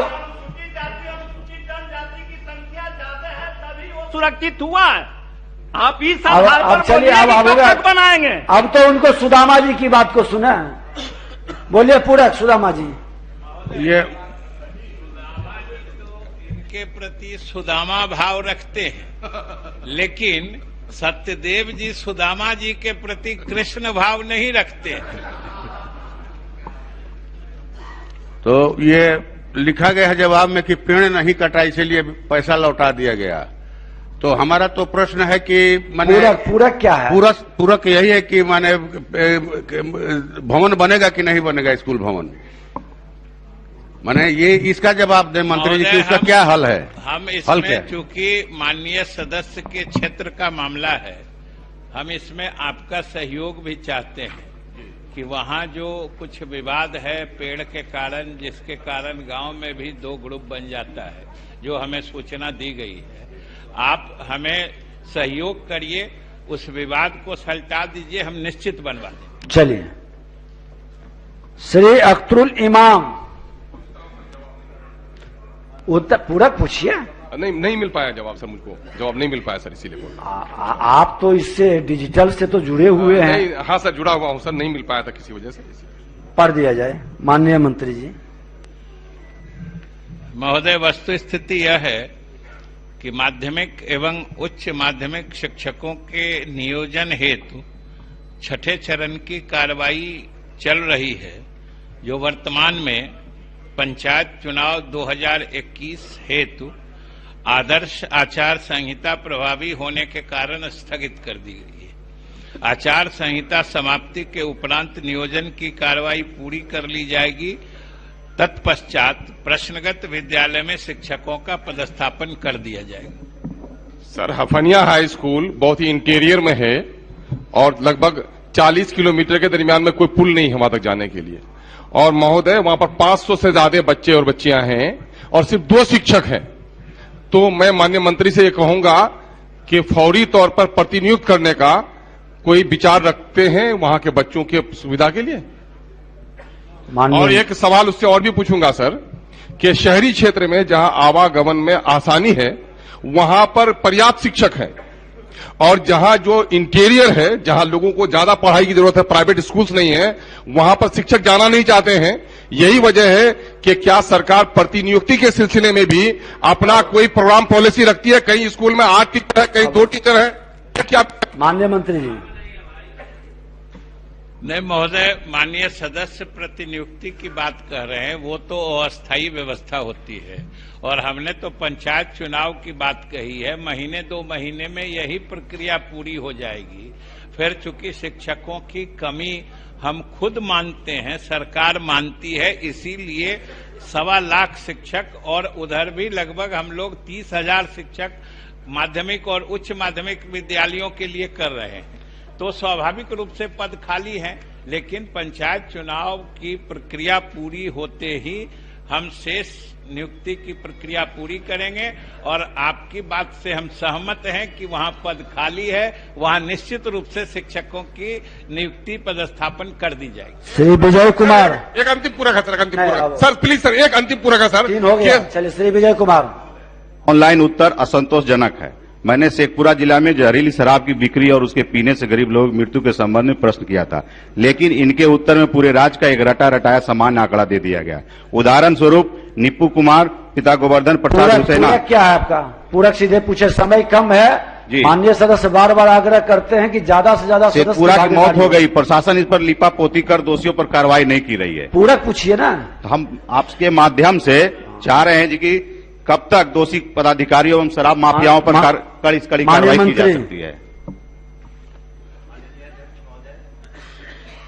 वहां से जो जिला प्रशासन से रिपोर्ट प्राप्त है उसके अनुसार एक पुलिस पदाधिकारी का इस दौरान 2016 के बाद से जब नीति लागू की गई शराबबंदी की तो उसका डिसमिसल भी हुआ है और 3 पदाधिकारियों पर अभी विभागीय कार्रवाई चल रही है। उसके अतिरिक्त उसी जिले में मैंने खंड क में लिखा है कि जब से नीति लागू हुई और कानून बना तब से उस जिले में 8,101 छापामारी की गई, 980 अभियोग दर्ज किए गए, 859 व्यक्तियों को न्यायिक हिरासत में भेजा गया, 149 के विरुद्ध फरार अभियोग तथा कुल 69,032 लीटर चुलाई शराब, 799 लीटर अवैध देशी शराब, मसालेदार देशी शराब 8,046 ये सब आदि बरामद हुए। इसके प्रासंगिक अवधि में कुल 37 वाहन भी जब्त किए गए। तो उस जिले में कार्रवाई लगातार हो रही है और जो कमी अगर प्रशासनिक तौर पर देखी जा रही है तो वहां पर उनके विरुद्ध अनुशासनीय कार्रवाई भी हो रही है। श्री अरुण शंकर प्रसाद, पूरक पूछिए। इसमें उत्तर में बिहार विश्वविद्यालय के कुल के द्वारा बताया गया है कि कोविड-19 की वजह से विलंब हुआ है। राशि प्रयोगशाला की है और उसके क्रय में विलंब का कारण कोविड-19 को बताया गया है, जबकि कोविड-19 स्वयं स्पष्ट है कि 2019 के दिसंबर में आया है। ये राशि महोदय 2018 की है और 2018 से आज तक वो बैठे हुए थे और 1 करोड़ रूसा की राशि प्रयोगशाला के लिए क्रय के लिए था बच्चों का, और वो बच्चा प्रयोगशाला में बिना उपकरण के काम करते रहा लेकिन वो खरीद नहीं कर सका। इसलिए मेरा है उसमें प्रश्न है महोदय कि विलंब के लिए दोषी पदाधिकारी पर कौन सी कार्रवाई करना चाहते हैं माननीय मंत्री महोदय? हम जो इसके विलंब के लिए, हालांकि खुद माननीय सदस्य ने कहा है कि ये राशि 2018 की राशि है, फिर इसका प्राक्कलन बनते अप्रूवल होते 2019 आ गया और उसके बाद फिर कोविड का दौर शुरू हो गया, लेकिन फिर भी माननीय सदस्य जिम्मेदारी से कह रहे हैं तो हम इसकी मुख्यालय के अधिकारी से जांच करा लेंगे और अगर कोई दोषी होंगे तो कार्रवाई करेंगे। ठीक, श्री संजय सराबगी। 5 साल पहले +2 का भवन बन के तैयार हो गया अध्यक्ष महोदय, और अभी तक वहां नामांकन प्रारंभ नहीं हुआ है +2 में। तो मैं माननीय मंत्री जी से यह पूछना चाहता हूं कि नामांकन कब से प्रारंभ होगा और जो कोड मिला वो कब मिला, ये मैं जानना चाहता हूं। और अभी तक नामांकन प्रारंभ नहीं हुआ तो क्यों नहीं हुआ, इसमें कौन है दोषी? और ये कोड मिला तो कब मिला? 15 में भवन बन के तैयार हो गया 1 करोड़ 15 लाख का। माननीय मंत्री, कोड तो महोदय हमने अभी दिया है उनको। ये माननीय सदस्य का कहना सही है कि कोड मिलने में विलंब हुआ है, जिसके कारण नामांकन में भी विलंब हुआ है। कोड मिल गया है, अब जैसे ही बच्चे आएंगे नामांकन प्रारंभ हो जाएगा। अध्यक्ष महोदय, बस मेरा एक पूरक है। 5 साल हो गया, पहले हम लोग प्रश्न लगाते थे भवन बन जाए, और लगातार 5 साल तक मैंने प्रयास किया। एक बस समयबद्ध जो है, समयबद्ध कार्रवाई जो है माननीय मंत्री जी, इसमें कब तक कराएंगे कार्रवाई दोषी पर, जरा बताएं। ठीक, हाँ, कोड मिल गया है, अब तो आगे की कार्रवाई में नामांकन होना है। बच्चे आएंगे, नामांकन होगा। अब प्रश्नोत्तर काल समाप्त हुआ। जिन प्रश्नों के उत्तर तैयार हो उन्हें सदन पटल पर रख दिए जाएं। माननीय सदस्यगण, आप सुन लीजिए, पहले हमारा प्रस्ताव तो सुन लीजिए।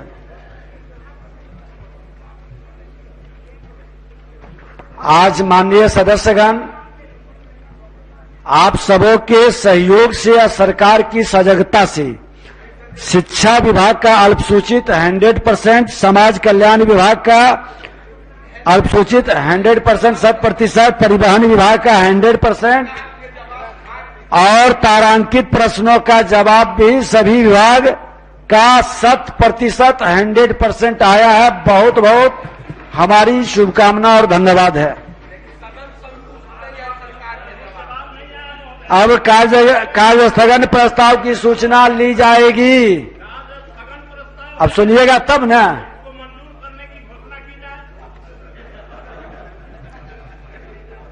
तो हम सुनते हैं, आप ही बोले। अब कार्य स्थगन प्रस्ताव माननीय सदस्यगण, आज दिनांक 30 नवंबर 2021 के लिए निम्न माननीय सदस्यों से कार्य स्थगन प्रस्ताव की सूचनाएं प्राप्त हुई है। श्री सत्यदेव राम, श्री महबूब आलम, श्री अजीत कुमार सिंह, श्री अरुण सिंह, श्री भूदेव चौधरी, श्री रामबली सिंह यादव एवं श्री अजय कुमार, श्री अजीत शर्मा। आज सदन में राजकीय विधेयकों के व्यवस्थापन का कार्यक्रम निर्धारित है। अतएव बिहार विधानसभा की प्रक्रिया तथा संचालन नियमावली के नियम 47(2) के तहत नियमानुकूल नहीं रहने के कारण सभी कार्य स्थगन प्रस्ताव की सूचनाओं को अमान्य किया जाता है। अब शून्यकाल लिए जाएंगे। श्री कुंदन कुमार,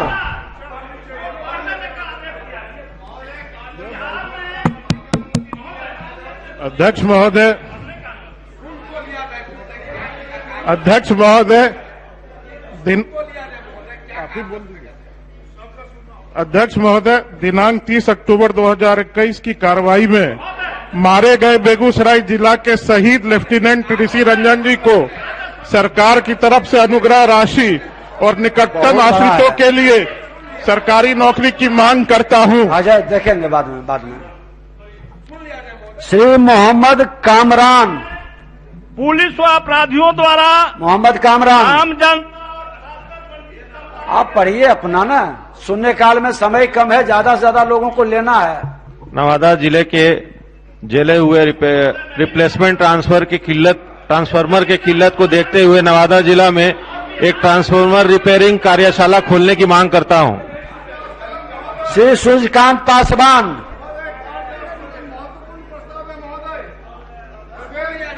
श्री सूर्यकांत पासवान, शून्यकाल के बाद बैठिए। आज शून्यकाल के बाद बैठिए, आप बैठिए, चलिए आसन पर। सूर्यकांत पासवान,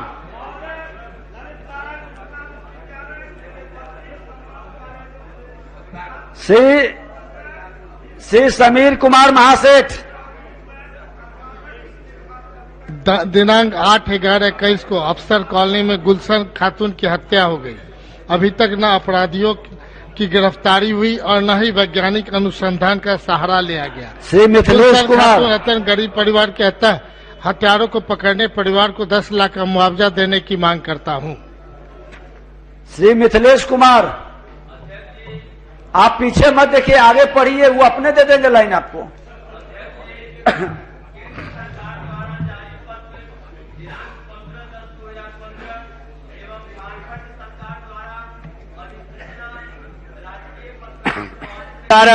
दिनांक 13/12/2017 के अनुरूप बिहार के किसानों को भी ऊर्जा विभाग द्वारा भूमि का प्रतिपूर्ति भुगतान किया जाए। श्री आलोक कुमार मेहता,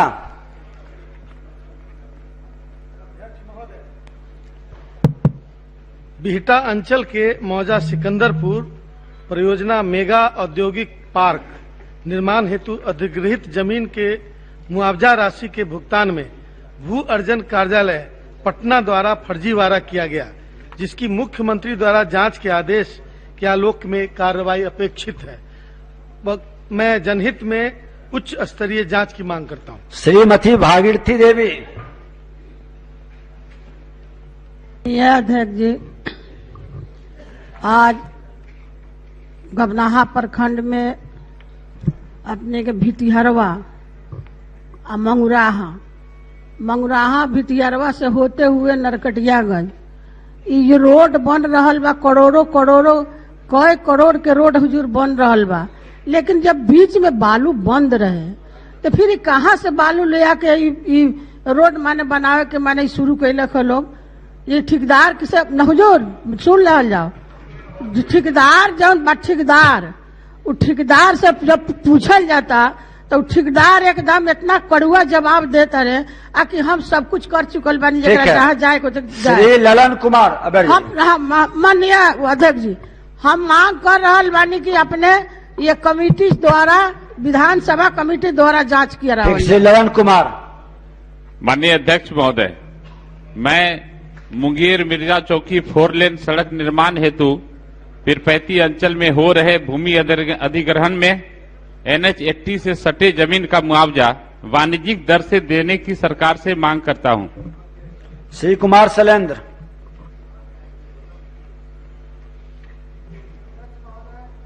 भागलपुर जिला अंतर्गत बिहपुर विधानसभा के नारायणपुर प्रखंड के जयपुर चूहर पश्चिम पंचायत के वार्ड नंबर 2 के बिहारी यादव पिता बंटी यादव की दिनांक 25 सितंबर 2021 को गंगा की धार में डूबने से मौत हो गई। अतः पीड़ित परिवार को 5 लाख सहायता राशि देने की मांग करता हूं। श्री हरिभूषण ठाकुर।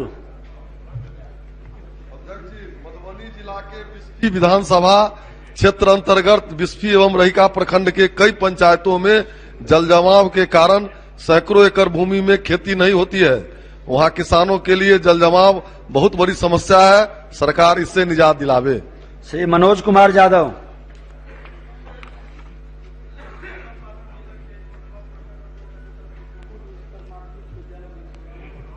में स्टेडियम निर्माण कार्य कराने की मांग करता हूं। श्री महानंद सिंह।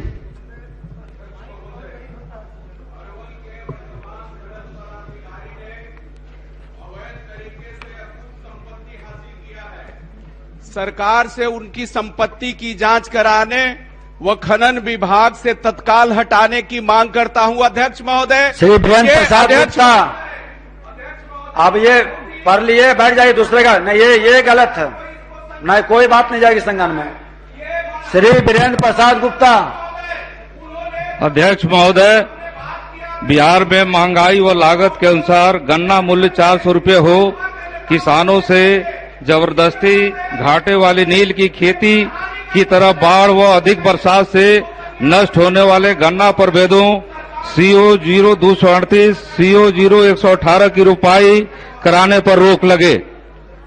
माननीय सदस्य, आसन की अनुमति के बिना बोलने से आपकी विशेष पहचान नहीं बनती है।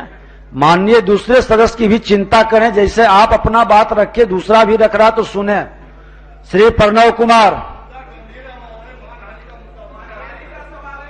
विषय आ गया, अरे आप बोल दिए, विषय आ गया, उस पढ़ने का मौका मिल गया। बोलिए प्रणव कुमार। अध्यक्ष महोदय,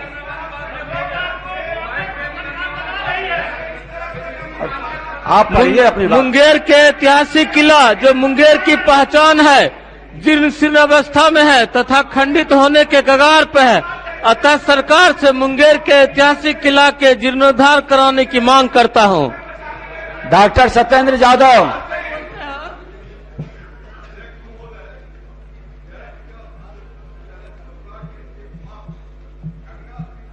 विद्यालय में विधि की पढ़ाई को पुनः आरंभ करने हेतु मैं सरकार से मांग करता हूं। चलिए धन्यवाद। 21 शब्द में है। श्री अजय कुमार।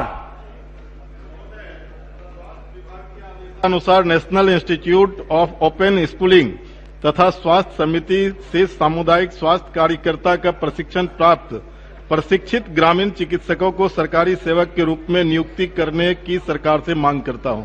श्री सुधाकर सिंह।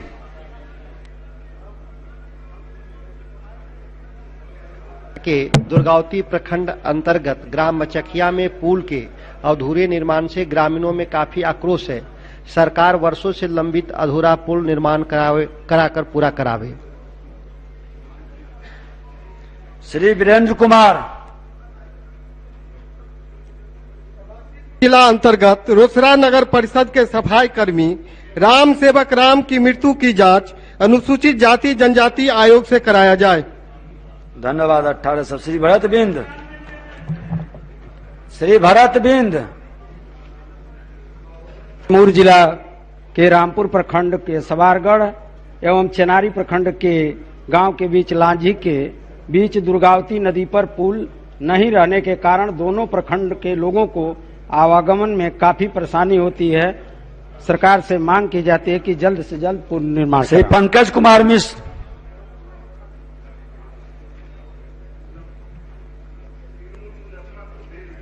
अंतर्गत शीतल केंद्र सीतामढ़ी के कैंपस में 30 साल पुराना सागवान एवं शीशम का लगभग 150 पेड़ बिना विभाग की अनुमति के पदाधिकारी द्वारा कटा दिया गया। मैं उक्त दोषी पदाधिकारी पर कार्रवाई की मांग करता हूं। श्री मुरारी प्रसाद गौतम। अध्यक्ष महोदय, चेनारी विधानसभा अंतर्गत ऐतिहासिक रोहतासगढ़ किला परिसर मूलभूत सुविधाओं जैसे पेयजल, शौचालय, रोशनी, मोबाइल नेटवर्क, यात्री विश्राम गृह आदि से वंचित है, जिसके चलते पर्यटकों को कठिनाई का सामना करना पड़ रहा है। अतः रोहतासगढ़ किला परिसर में मूलभूत सुविधा उपलब्ध कराने की सरकार से मांग करता हूं। संदीप सौरभ।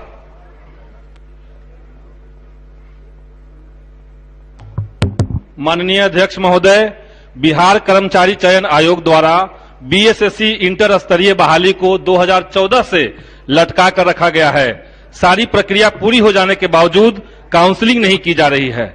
सफल अभ्यर्थी अवसाद से ग्रस्त हो रहे हैं। बीएसएससी 2014 के लिए अविलंब काउंसलिंग की मांग करता हूं। श्री रामबली सिंह यादव। घरों का पानी सड़क पर गिरने के कारण गांव से होकर गुजरने वाली ग्रामीण सड़कें जल्दी ही खराब हो जाती है। ग्रामीण सड़क निर्माण के क्रम में गांव के बीच पीसीसी ढलाई एवं दोनों तरफ नाली निर्माण प्रावधान की मांग सरकार से करता हूं। अरुण सिंह।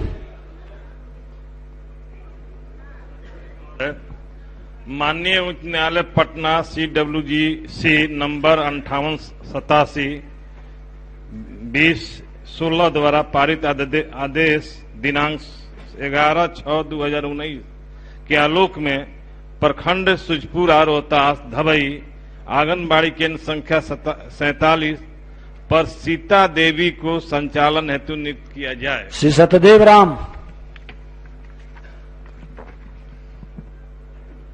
सिवान जिला अंतर्गत दरौली विधानसभा जो जिले से 40 किलोमीटर दूर यूपी बॉर्डर पर है, पंचायत स्तर पर +2 होने से काफी संख्या में छात्र छात्राएं पास करते हैं, मगर डिग्री कॉलेज नहीं होने से पढ़ाई छूट जाती है। अतः मैं डिग्री कॉलेज की स्वीकृति की मांग करता हूं। श्री अजीत कुमार सिंह। अध्यक्ष महोदय, राज्य में बीपीएसएम के तहत 3 पदों में आईटी मैनेजर एवं कार्यपालक सहायक की सेवा अवधि 5 वर्ष पश्चात 2 पदों को लाभ देकर मानदेय बढ़ाया गया, परंतु आईटी सहायकों का नहीं। शासी परिषद की 24वीं बैठक के निर्णयानुसार बेल्टॉन के पत्रांक MP 834/19 के अनुरूप आईटी सहायकों के मानदेय बढ़ाने की मांग करता हूं। श्री राकेश कुमार रोशन। अध्यक्ष महोदय, नालंदा जिला अंतर्गत इस्लामपुर प्रखंड में बहने वाली जलवार नदी में चुल्हन बीघा के समीप छिलका का निर्माण और छिलका से पूर्व और पश्चिम में पैन की खुदवाई करवाने हेतु जनहित में सरकार से मांग करता हूं, जिससे कि उस इलाका के लगभग 1000 एकड़ भूमि की सिंचाई हो सके। श्री विनय कुमार।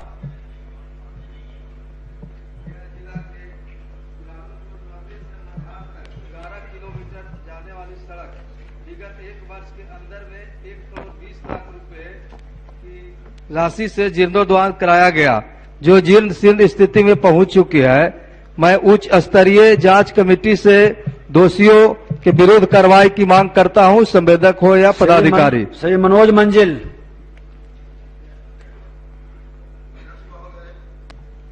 कोइलवर भोजपुर स्थित प्रतिष्ठित तारामणि भगवान साव +2 विद्यालय को सरकार तोड़कर रोड बना दी है, जिसके कारण सैकड़ों बच्चों की पढ़ाई 3 साल से बाधित है। अविलंब नए वर्ग होम निर्माण करने की मांग रखता हूं। श्री विद्यासागर केसरी।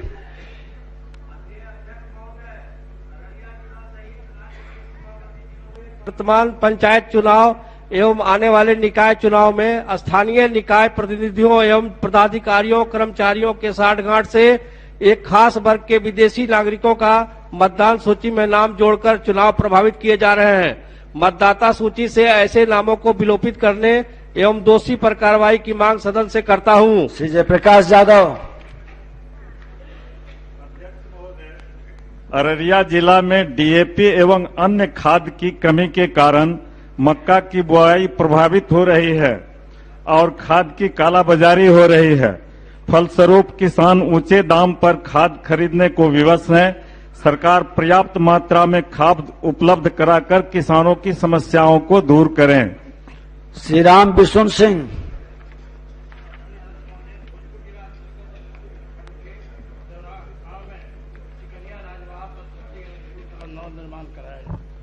धन्यवाद। 14 शब्द के लिए श्री भूदेव चौधरी।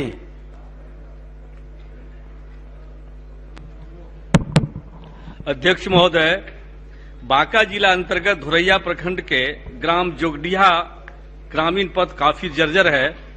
आजादी के बाद कभी मरम्मती नहीं होना, वाहनों का परिचालन नहीं होना, तो राहगीरों को पैदल चलने में हो रही असुविधा की वजह से उक्त सड़क को जनहित में प्राथमिकता के आधार पर अविलंब निर्माण कराया जाए। श्री मुकेश कुमार यादव।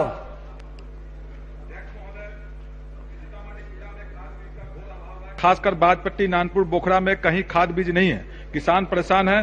फलस्वरूप बुआई का समय निकलता जा रहा है। जनहित में सरकार से अविलंब खाद बीज आपूर्ति कराने की मांग करता हूं। श्री इजराइल मंसूरी।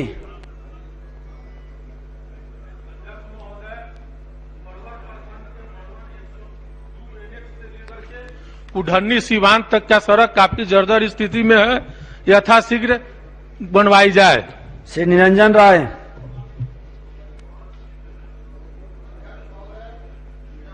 जिला अंतर्गत गायघाट प्रखंड के भटगामा मधुरपट्टी घाट, लदौर के रजुआ टोला घाट एवं बेनीबाद मार्केट के बागमती नदी के ऊपर पक्का पुल नहीं रहने से सालों भर आम नागरिकों को दुर्घटना से बचाव हेतु उक्त स्थलों पर जनहित में अविलंब आरसीसी पुल का निर्माण कराया जाए। श्री अरुण शंकर प्रसाद।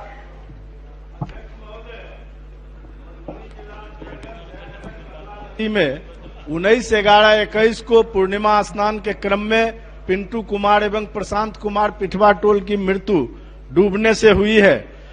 पुलिस एवं प्रशासनिक विफलता से घटना घटी। जांचों उपरांत समुचित कार्रवाई एवं मृतक के आश्रित को मुआवजा देने की मांग सरकार से करता हूं।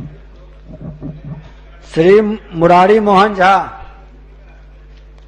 अध्यक्ष महोदय, विगत 10 वर्षों से संगीत विषय की शिक्षक पात्रता परीक्षा नहीं होने के कारण हजारों शिक्षक संगीत के छात्र छात्राएं इस क्षेत्र में रोजगार के लिए भटक रहे हैं। छात्र छात्राओं की समस्या को देखते हुए संगीत विषय की शिक्षक पात्रता परीक्षा लेने की कृपा करें। श्री गोपाल रविदास।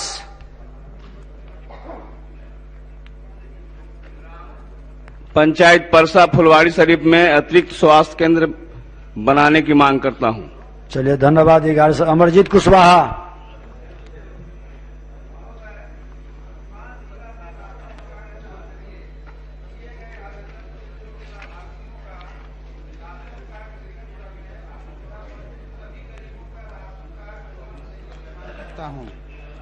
अब ध्यान आकर्षण की सूचनाएं ली जाएगी। ठीक है, आप पढ़ दीजिए। 1 मिनट।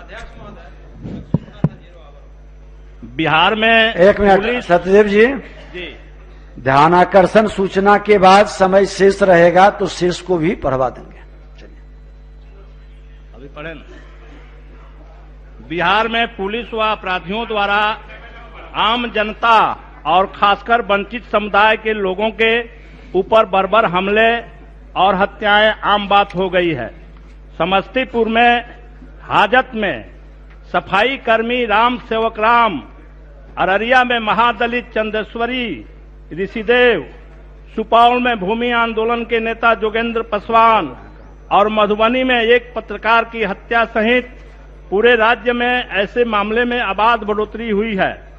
समस्तीपुर में नगर परिषद में कार्यरत मृतक राम सेवक राम सहित सफाई कर्मचारियों ने अपने 4 महीने के वेतन और पिछले 10 महीनों से पीएफ जमा नहीं होने के खिलाफ 29 अक्टूबर को एग्जीक्यूटिव अधिकारी के ऑफिस के बाहर धरना प्रदर्शन किया।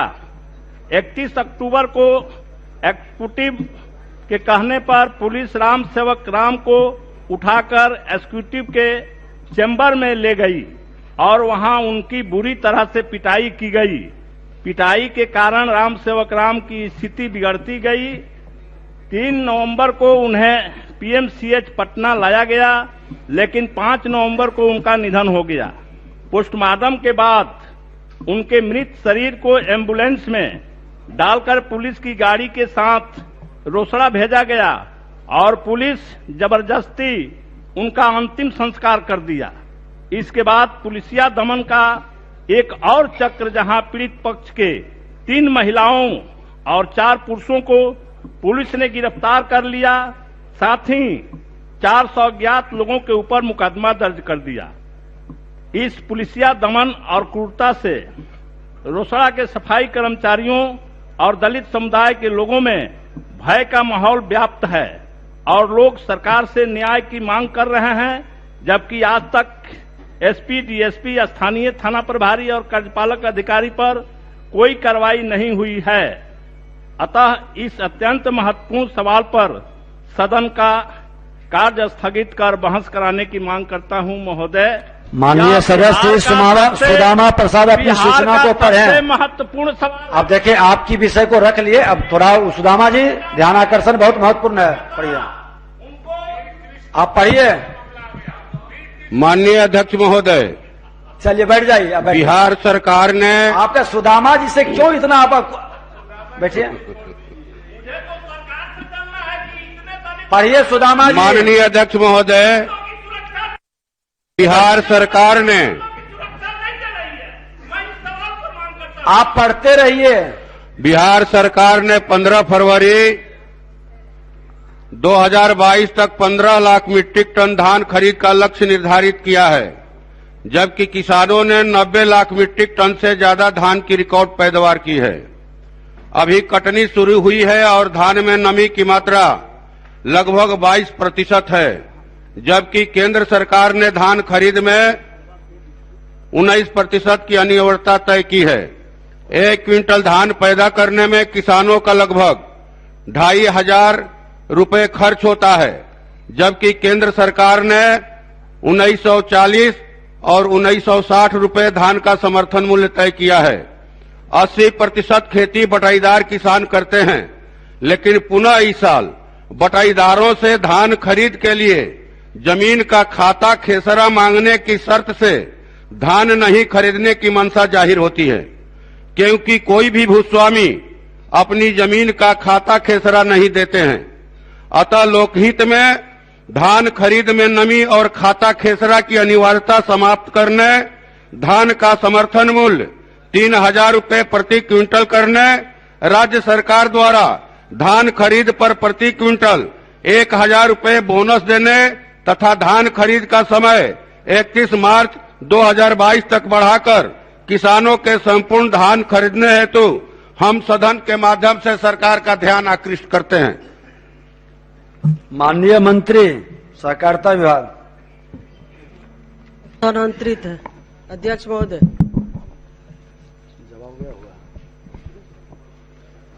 अध्यक्ष महोदय, विकेंद्रीकृत अधिप्राप्ति व्यवस्था अंतर्गत खरीफ विपणन मौसम 2021-22 में राज्य के किसानों से धान अधिप्राप्ति का कार्यक्रम 1 नवंबर 2021 से चरणबद्ध तरीके से प्रारंभ किया गया है तथा धान अधिप्राप्ति का सांकेतिक लक्ष्य 45 लाख मीट्रिक टन निर्धारित किया गया है। धान अधिप्राप्ति हेतु निर्धारित लक्ष्य सांकेतिक है, इसलिए किसानों के द्वारा क्रय केंद्रों पर रैयती एवं गैर रैयती किसानों के लिए निर्धारित मात्रा के अनुरूप धान की अधिप्राप्ति करा सकते हैं, जो इस क्षेत्र के वास्तविक उत्पादन से अधिक न हो। किसानों से धान अधिप्राप्ति हेतु अधिकतम नमी की मात्रा तथा अन्य विनिर्दिष्टियां भारत सरकार द्वारा निर्धारित की जाती है, जिसका अनुपालन राज्य सरकार द्वारा किया जाता है।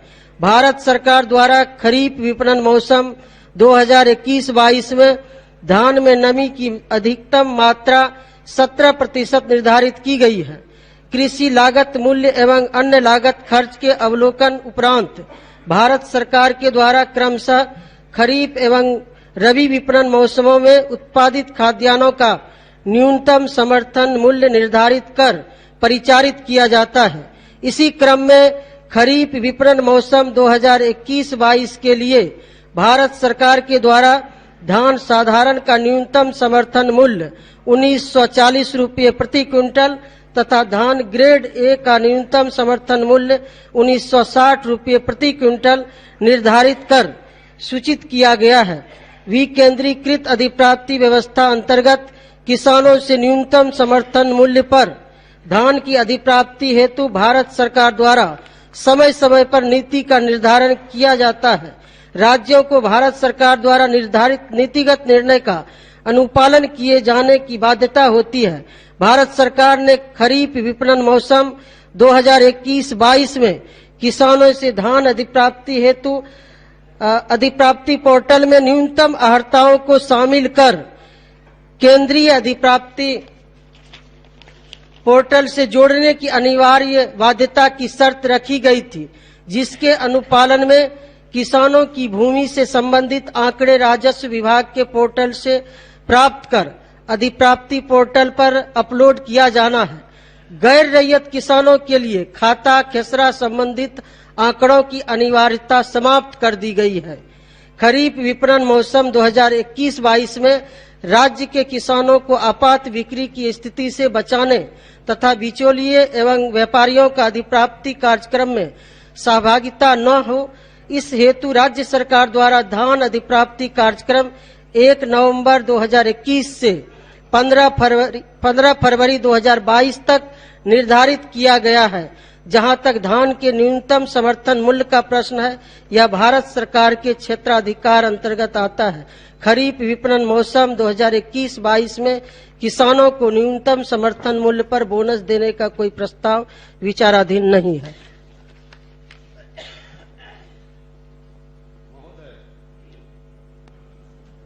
कल तक पूरे बिहार में मेरी जानकारी के अनुसार 1,12,000 मीट्रिक टन धान की खरीद हुई है।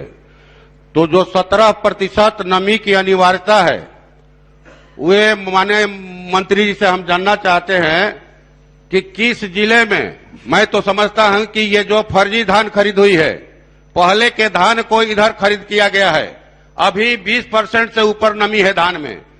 तो ये मंत्री जी बताएं कि 1,12,000 मीट्रिक टन जो धान की खरीद हुई है, किस जिले में कितने धान की खरीद हुई है और उसमें नमी की मात्रा क्या है। दूसरा मेरा पूरक कि ये जो बोल रही है कि बटाईदार का ये खाता खेसरा का नहीं है, लेकिन इलाके से सब जगह लोग कह रहे हैं कि खाता खेसरा मांगा जा रहा है, बिना इसके रजिस्ट्रेशन नहीं हो रहा है गैर रैयत किसानों का। तो क्या ये कोई निर्देश जारी करेंगी अपने माने जो अधिकारी हैं संबंधित विभाग के। और तीसरा पूरक प्रश्न है कि 2006 से जब से बिहार में विपणन बाजार समितियों को भंग किया गया है, किसानों की दुर्दशा माने बढ़ गई है। कभी धान की खरीद नहीं हो रही किसान से, अभी किसानों से नमी के आधार पर नहीं लिया जा रहा। पूरक ये है कि मंत्री जी बताएं कि जो 2006 में भंग बाजार समितियां हैं, क्या सरकार उनको बहाल करने का फिर से विचार रखती है। और चौथा है कि एमएसपी का जो कानून है, बैठ जाइए। तीन हो गया। अच्छा चलिए बैठिए। माननीय मंत्री जी। अध्यक्ष महोदय, जैसा कि माननीय सदस्य ने कहा कि अभी कल तक का जो रिपोर्ट है 1,16,611 मीट्रिक टन धान की खरीद हुई है। अध्यक्ष महोदय, मैं इनको जिला वाइज आंकड़ा भिजवा दूंगी। और जहां तक पोर्टल पर गैर रैयत किसानों का जो उसमें अंकित किया जाता है धान जमीन का उस खाता खेसरा, वो अनिवार्यता खत्म कर दी गई है। अध्यक्ष महोदय, इनको मालूम होना चाहिए। और मैं आप सुन लीजिए पहले माननीय मंत्री जी का जवाब सुनिए। महबूब जी, आप पुराने सदस्य हैं, आप बैठ जाइए। अभी आप सुनिएगा, जवाब सुन लीजिए पहले, धैर्य रखिए, सुनिए। अध्यक्ष महोदय, जो गैर रैयत किसान हैं, बटाईदार किसान हैं, उनका जो है पोर्टल पर जो खाता खेसरा अंकित करना था वो समाप्त कर दी गई है, ऑप्शनल है। यदि किन्हीं किसान के पास, गैर रैयत किसान के पास यदि है खाता खेसरा तो वो अंकित कर सकते हैं। यदि कहीं किसानों को यदि ये भ्रम है तो मैं फिर से सभी जिला में जो पैक्स हैं या व्यापार मंडल है वहां तक संवाद अपने पदाधिकारी के माध्यम से भिजवा दूंगा। और जिला वाइज चूंकि रोज आंकड़ा आता है, मैं माननीय सदस्य को आज ही भिजवा दूंगी। और जहां तक बाजार समिति का मामला है, बाजार समिति का तो खत्म कर दिया गया है, पैक्सों के माध्यम से और व्यापार मंडल के माध्यम से ये धान की अधिप्राप्ति की जाती है। इसमें कहीं भी किसी भी तरह का किसान को दिक्कत नहीं है। इस बार तो आप किसानों के लिए बहुत ही माननीय मुख्यमंत्री श्री नीतीश कुमार जी के निर्देश के आलोक में विभाग ने निर्णय लिया कि हम लोग किन्हीं न किन्हीं कारणवश से दिसंबर में ये अधिप्राप्ति शुरू कर पाते थे, जो कि शाहाबाद के इलाके में दिसंबर में कटाई होती है। लेकिन कुछ इलाके हैं उस इलाके में लास्ट अक्टूबर माह में धान की कटनी हो जाती है, तो हम लोगों ने 1 नवंबर से और फिर 10 नवंबर से फिर 15 नवंबर से पूरे राज्य में चरणबद्ध तरीके से अधिप्राप्ति की शुरुआत की है, ताकि जो हमारे छोटे किसान हैं, मंझोले किसान हैं, किसानों को बिचौलिए के माध्यम से औने पौने भाव में धान की बिक्री न करना पड़े। ये सरकार ने, माननीय मुख्यमंत्री जी ने इस बार व्यवस्था किसानों के हित में निर्णय लिए। ठीक है, आप अभी महबूब जी बैठ जाइए, सभी लोग। अभी पूरा प्रश्न मेरा। अरे महबूब जी पहले उठे हैं, बैठ जाइए, क्यों इतना आप लोग बैठे। सुदामा जी आपका हो गया 3, अब आप बैठ जाइए। सुदामा जी बैठ जाइए, लीजिए आप महबूब। ये थोड़ा एक चीज ध्यान रखिए माननीय सदस्य, एक तो महबूब जी नेता भी हैं, तो थोड़ा आप इनका भी तो इस तरह के सम्मान करिए। मेरा ये कहना है महोदय इस वक्त। लेकिन आप सुन लीजिए महबूब साहब, आपका साइन नहीं है। लेकिन फिर भी सुना जाए महोदय। अब नहीं कुछ कहना चाहते, इसलिए आपका साइन नहीं है, इसीलिए हमने आपको, तो इसलिए आप बैठ जाइए। अब बैठने अजय जी को बोलने दीजिए। माननीय अध्यक्ष महोदय, ये 1 नवंबर से धान की खरीद की बात जो है माननीय मंत्री जी के द्वारा कहा गया है, हम समझते हैं कि ये सत्य से परे है। इसीलिए कि हम लोग गांव में रहते हैं, क्षेत्र में घूमते रहते हैं। कहीं भी पैक्स के माध्यम से धान की खरीद समस्तीपुर जिले में तो कम से कम नहीं शुरू हुई है। तो जब शुरू नहीं हुई है तो धान के बारे में जो 1 लाख से ज्यादा के बारे में टन जो बताया गया कि खरीद हो चुकी है, वो किससे खरीदा गया है? वो तो डिटेल ये बात नहीं, मेरा गंभीर मामला है। मामला ये गंभीर है। किसान, 1 मिनट, किसान का धान नहीं खरीद हो रहा है और किसान का धान समय पर नहीं खरीद होगा। आज किसान 900 रुपया क्विंटल, 1000 रुपया क्विंटल बेचने को मजबूर है। इसलिए मेरा सिर्फ ये कहना है कि आप जो है 1 नवंबर से जो आपने घोषणा किया खरीद हो रही है, तो आप जांच कीजिए। जो पैक्स नहीं खरीद रहा है, क्या उसके ऊपर कार्रवाई कीजिएगा कि नहीं? ठीक है भाई वीरेंद्र जी। अध्यक्ष महोदय, हमने कहा है, तब आपको बुलाएंगे। मंत्री जी एक बार सुन लीजिए सबका। आपके माध्यम से सरकार से मैं जानना चाहता हूं कि धान अधिप्राप्ति का समय सीमा जो निर्धारण किया गया है, वो समय सीमा 15 फरवरी तक है और लोगों का, किसानों का धान जो है जनवरी के बाद धान कटती है खेतों से। तो अधिप्राप्ति का हम चाहते हैं कि सरकार 15 मार्च तक अधिप्राप्ति का ये समय रखे। और दूसरा एक है जो बटाईदार है और बटाईदार से खाता खेसरा मांगा जाता है, उसकी पत्र निकलवा दे, कहने से नहीं होगा। सरकार का एक पत्र निकल जाए कि खाता खेसरा उन लोगों से, बटाईदारों से नहीं मांगा जाए और धान अधिप्राप्ति कराया जाए।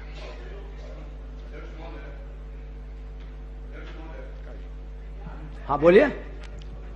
केंद्र सरकार ने जो देश भर में मंडियों को खत्म करने का कानून था, उसको वापस ले लिया है और पूरे देश में बिहार एकमात्र ऐसा राज्य है जहां मंडियों को खत्म करने का कानून अभी तक चल रहा है। तो क्या सरकार बिहार के अंदर भी एपीएमसी एक्ट को खत्म करके मंडियों को पुनर्बहाल करना चाहती है? महोदय, धान की खरीदारी में जो अनियमितता है, एक सेकंड महोदय, वो इस कदर है, एक केंद्रीय मंत्रालय का रिपोर्ट है, कृषि मंत्रालय का, इसके मुताबिक पिछले साल देश के 43,35,000 पूछिए, महोदय पूरा है महोदय, बस एक लाइन है महोदय। 43,35,972 किसानों को न्यूनतम समर्थन मूल्य पर गेहूं बिक्री का फायदा मिला, जिसमें से बिहार के सिर्फ 1,002 किसान शामिल थे। बिहार में पैक्स फेल्योर हो चुका है, अरबा उसिना के नाम पर, नमी के नाम पर किसानों का धान नहीं खरीदा जा रहा है। इसलिए मंडियों को पुनर्बहाल करने का विचार क्या बिहार की सरकार भी केंद्र सरकार के तहत चलते हुए करना चाहती है? जवाब इसका दिया जाए। बोलिए, आप बोलिए पहले ना। आप महोदय, सवाल तो हो रहा है, जवाब उचित नहीं मिल रहा है। सुदामा जी हैं मेरे लिए, वो तो बोल दिया, आप अपना बोलिए। लेकिन उन्होंने सवाल जो किया माननीय मंत्री जी से कि 1 लाख कुछ हजार मेट्रिक टन धान बिका, खरीद हुई, अधिप्राप्ति हुई, तो उसमें नमी कितना था और किस जिले में कितना खरीदा गया, इस सवाल को दबा दिया गया। ये तो जवाब दे ही दिए सुदामा जी का। आपका क्या पूरक है? वही पूरक है आपका पूरक। ठीक, उस सवाल का जवाब नहीं मिला। मंत्री जी, अब जी ने जो सवाल किया, मंत्री जी आप बैठ जाए, सुन लीजिए, बैठ जाइए। अध्यक्ष महोदय,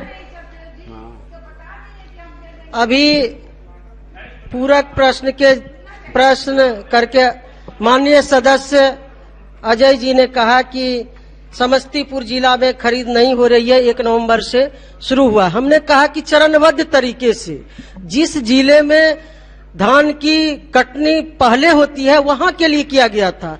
पूर्णिया प्रमंडल और कोसी प्रमंडल में धान की कटनी लास्ट अक्टूबर में होती है, इसलिए 2 प्रमंडल में 1 नवंबर से शुरू किया गया। फिर 10 नवंबर को तिरहुत प्रमंडल, मगध और सारण प्रमंडल में किया गया। फिर 15 नवंबर से पूरे राज्य में धान अधिप्राप्ति की चरणबद्ध तरीके से अधिप्राप्ति के लिए तिथि निर्धारित की गई। तो हमने ये कहा कि 1 नवंबर से समस्तीपुर या अन्य जिले के लिए है। और दूसरी बात की अभी भाई वीरेंद्र जी ने कहा कि सभी जगह पत्र चला जाना चाहिए। ये तो पोर्टल पर ही लोड करेंगे, कृषि विभाग का पोर्टल है। जो किसान धान बेचेंगे उनको पोर्टल पर लोड करना पड़ता है, क्योंकि भारत सरकार का ही गाइडलाइन है। तो पोर्टल पर लोड करने के समय ही उसमें ऑप्शनल रहता है। यदि आपके पास जो गैर रैयत किसान है, बटाईदार किसान है, उनके पास यदि खाता खेसरा है तो वो दे सकते हैं, यदि नहीं है तो उसमें ऑप्शनल है, उसमें अनिवार्यता नहीं है। ये तो खत्म कर दी गई है। दूसरी बात की आपके द्वारा हुआ कि सब जगह पत्र चला जाना, तो ये मैं सभी जगह भिजवा दूंगी विशेष रूप से आपके ये पर। और फिर जो समय सीमा बढ़ाने की बात है या नमी की मात्रा जो है, ये भारत सरकार तय करती है। लक्ष्य भी भारत सरकार तय करती है, नमी की मात्रा भी भारत सरकार तय करती है। हाँ, समय समय पर हम लोगों की यदि अधिप्राप्ति, किसानों की संख्या अधिक होती है बेचने वाले की, तो हम लोग इसका समय समय पर लक्ष्य बढ़ाने का भी अनुरोध करते हैं भारत सरकार से। और नमी का भी हम लोगों ने अभी भारत सरकार ने इस विभाग ने, फूड विभाग ने, भारत सरकार ने जो नमी की मात्रा और कम कर दी थी, तो माननीय मुख्यमंत्री जी ने विभागीय मंत्री पीयूष गोयल जी से बात की, हमने पत्राचार की, तो फिर अन्य राज्य के मुख्यमंत्रियों ने बात की, तो फिर 17% इसको रखा गया। तो ये भारत सरकार तय करती है। और जहां तक अभी एक अन्य माननीय सदस्य ने कहा कि जो है व्यापार ये बाजार समिति को बहाल किया जाए, तो ये तो बाजार समिति तो समाप्त हो चुका है, ये हमारे विभाग से भी संबंधित नहीं है, ये कृषि विभाग से संबंधित है। और नमी की मात्रा के विषय में सुदामा जी ने कहा, नमी की मात्रा भारत सरकार तय करती है, तो उनके गाइडलाइन के मुताबिक हम लोग ये अधिप्राप्ति करते हैं। चलिए, माननीय सदस्य श्री अरुण कुमार सिन्हा अपनी सूचना को पढ़ें। ठीक है, 17% नमी पर 17%। मोकामा टाल क्षेत्र दलहन उत्पादक क्षेत्र है। बाढ़ तथा बरसात का पानी इस क्षेत्र में जमा होने के बाद 3-4 वर्ष पहले तक रबी बुआई के पूर्व निकल जाता था, लेकिन इस टाल क्षेत्र में गाद जमा होने के कारण पिछले 3-4 वर्षों से रबी फसल की बुआई के पूर्व पानी नहीं निकलने के कारण लगभग 30,000 हेक्टेयर जमीन में दलहन की बुआई नहीं हो पा रही है, जिससे इस क्षेत्र के हजारों लघु तथा सीमांत किसानों और उसके परिवार को भुखमरी का सामना करना पड़ रहा है और उनके आजीविका का संकट उत्पन्न हो रहा है। टाल क्षेत्र में जल निकासी के नाम पर हर वर्ष करोड़ों रुपए खर्च होने के बावजूद सही नीति नहीं रहने के कारण समस्या ज्यों की त्यों बनी रह गई है। अतः लोकहित में बढ़ैया मोकामा टाल क्षेत्र में प्रत्येक वर्ष जमा होने वाले बाढ़ और बरसात के पानी को रबी फसल के बुआई के पूर्व हाथीदह के समीप गंगा नदी में निकालने हेतु हम सदन के माध्यम से सरकार का ध्यान आकृष्ट करते हैं। माननीय मंत्री जल संसाधन विभाग। माननीय अध्यक्ष महोदय, मोकामा बरहैया टाल क्षेत्र सहित संपूर्ण टाल क्षेत्र जिसका क्षेत्रफल 1,06,200 हेक्टेयर में मानसून अवधि में वर्षा का पानी दक्षिण बिहार के नदियों का जल एवं गंगा नदी के बाढ़ का पानी जो बैक वाटर टाल क्षेत्र में भर जाता है। टाल क्षेत्र के जल की निकासी हेतु एकमात्र मार्ग हरोहर नदी है। मानसून के बाद गंगा के जलस्तर में कमी होने पर टाल का पानी हरोहर नदी के माध्यम से क्यूल नदी होते हुए गंगा में जाता है। टाल से पानी शीघ्र निकालने हेतु हरोहर नदी एवं क्यूल नदी के संगम पर प्रत्येक वर्ष ड्रेजिंग कराया जाता है। बरसात के दिनों में गंगा नदी के बाढ़ का पानी एवं दक्षिण पश्चिमी से आने वाली नदियों के पानी से टाल क्षेत्र सामान्यतः डूबा रहता है। इस कारण टाल क्षेत्र के अधिकांश भूभाग में खरीफ की खेती नहीं हो पाती है, परंतु रबी के बुआई के पूर्व 100 समय जल निकासी हो जाने के पश्चात टाल क्षेत्र में चना, मसूर, मटर, अरहर इत्यादि दलहनों की अच्छी पैदावार होती है। टाल क्षेत्र में गंगा के बैक वाटर को प्रवेश से रोकने, जल प्रवाह को नियंत्रित करने एवं बेहतर जल प्रबंधन के लिए बाढ़ प्रबंधन योजना के तहत 188.50 करोड़ रुपए लागत से कई योजनाओं का कार्यान्वयन किया जा रहा है, जिसमें हरोहर नदी में लखीसराय जिला के लखीसराय प्रखंड के अंतर्गत बालगुदर ग्राम के पास एंटी फ्लड सुलीस सह रेगुलेटर का निर्माण कार्य प्रगति पर है एवं डुमना सोता, खनुआ सोता, गायघाट सोता एवं लगड़ी सोता में एंटी फ्लड सुलीस का निर्माण कार्य पूरा कर लिया गया है। और जो एक बालगुदर वाला बचा हुआ है उसमें थोड़ा सा लैंड एक्विजिशन का इशू था, वो पैसा 9 करोड़ चला गया है और इस बार मानसून सीजन से पहले उसका स्ट्रक्चर का काम कंप्लीट हो जाएगा और उसके बाद गेट लग जाएगा बलगुदर में, तो ये काम पूरा हो जाएगा अगले मानसून से पहले। इसके अलावा दिनांक 8/9/2020 को मंत्री परिषद की बैठक में 1178.50 करोड़ रुपए की लागत से परियोजना स्वीकृति की गई, जिसके अंतर्गत निम्नांकित कार्य कराए जाएंगे। पहला, मुहाने, गोइठवा एवं जिरैन नदी पर कुल 3 बराज का निर्माण। दूसरा, विभिन्न स्थलों पर कुल 11 बियर का निर्माण। तीसरा, विभिन्न स्थलों पर कुल 56 चेक डैम का निर्माण। टाल क्षेत्र के अंतर्गत 74 अदद पैनों का तल सफाई कार्य के साथ 225 अदद कलवर्ट का निर्माण कार्य। पटना जिला अंतर्गत बाढ़ सरमेरा रोड पूरन बिघा कोंदी से घोसवरी होते हुए हरोहर नदी के बाएं किनारे बलगुदर घाट तक बांध एवं एंटी फ्लड सुलिस का निर्माण। छठा, अशोक धाम जो लखीसराय जिला से होते हुए सरमेरा तक बांध का निर्माण कार्य, साथ में उसके ऊपर सड़क निर्माण कार्य। उपरोक्त निर्माण कार्यों से टाल क्षेत्र में नियंत्रित रूप से ही इसमें जल प्रवेश होगा और जल निकासी भी शीघ्रता से हो सकेगी। इस वर्ष हरोहर और क्यूल नदी के मुहाने पर गाद हटाने हेतु बाढ़ अवधि के बाद लगातार ड्रेजिंग कराने के कारण टाल क्षेत्र के अधिकांश भूभाग से जल की निकासी हो चुकी है। कुछ गहरे भूभाग में आंशिक रूप से जल जमाव है, जिसका उपयोग कृषकों द्वारा सिंचाई हेतु किया जाता है। वर्ष 1972 से वर्ष 2017 तक 40 वर्षों के उपलब्ध आंकड़ों के अनुसार 15 अक्टूबर तक सामान्यतः गंगा नदी का जलस्तर टाल क्षेत्र के न्यूनतम बेड लेवल से भी अधिक पाया गया।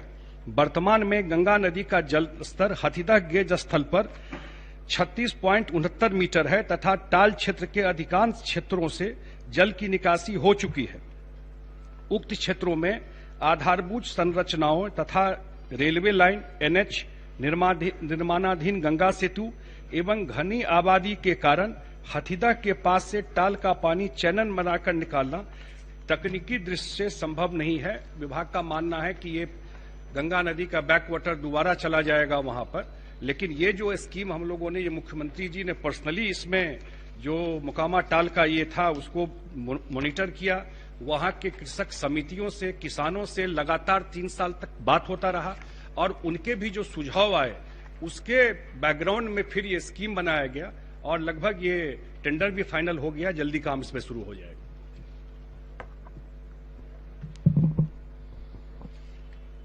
अध्यक्ष महोदय, बड़े विस्तार से माननीय मंत्री जी ने क्या सरकार द्वारा किया जा रहा है, लेकिन मेरा प्रश्न ये है कि मोकामा बढ़िया टाल क्षेत्र में 4 साल से बुआई नहीं हो रही।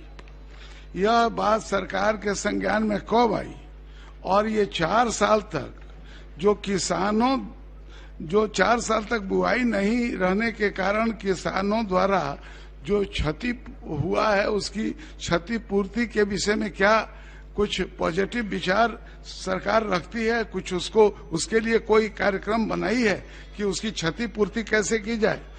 और हवाई सर्वेक्षण करा के जो योजना आपने बताया है, इस विषय पर मुझे यह कहना है कि यह मामला मोकामा बढ़ैया टाल क्षेत्र का तो है ही, लेकिन इस तरह के जल जमाव से ग्रस्त राज्य में लाखों हेक्टेयर जमीन है।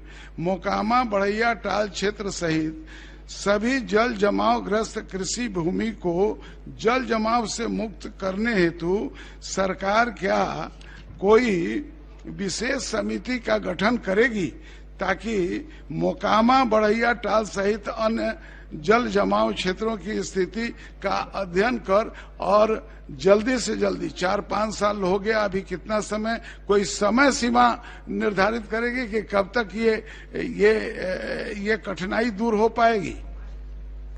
माननीय मंत्री। आदरणीय अध्यक्ष महोदय, मैंने बताया कि ये 3 साल तक लोगों से कंसल्टेशन होता रहा वहीं पर और ये स्कीम सैंक्शन हो गया है 2020 में, टेंडर हो गया है, इस पर काम शुरू हो जाएगा। और हम लोग को लगता है कि मुख्यमंत्री जी भी खुद भी मॉनिटर करते रहे हैं, हम लोग जानते हैं, और ये समय अब ये पूरा हो जाएगा। और एक मैं बलगुदर घाट का बताया, उसका बचा हुआ काम इन्होंने जो उठाए पूरा प्रश्न कि जो क्षति हुआ 3-4 साल से बुआई नहीं हो रही है, तो ये क्षति तो अब आप जल संसाधन से, ये तो नहीं है और आपदा से अगर उसका कुछ माननीय मंत्री जी। हाँ बोलिए। मैं माननीय मंत्री जी को टाल क्षेत्र से जल जमाव की समस्या निकालने के लिए जो सरकार ने 1178 करोड़ रुपए की योजना बनाई है और सकारात्मक जवाब आया, इसके लिए धन्यवाद देता हूं। लेकिन कुछ एक चीजें जोड़ना चाहता हूं। हमारा राज्य और देश दोनों कृषि प्रधान राज्य है, तो एक प्रश्न जो है कि किसानों को 3-4 वर्षों से बुआई नहीं हुई तो मुआवजा का एक विषय है।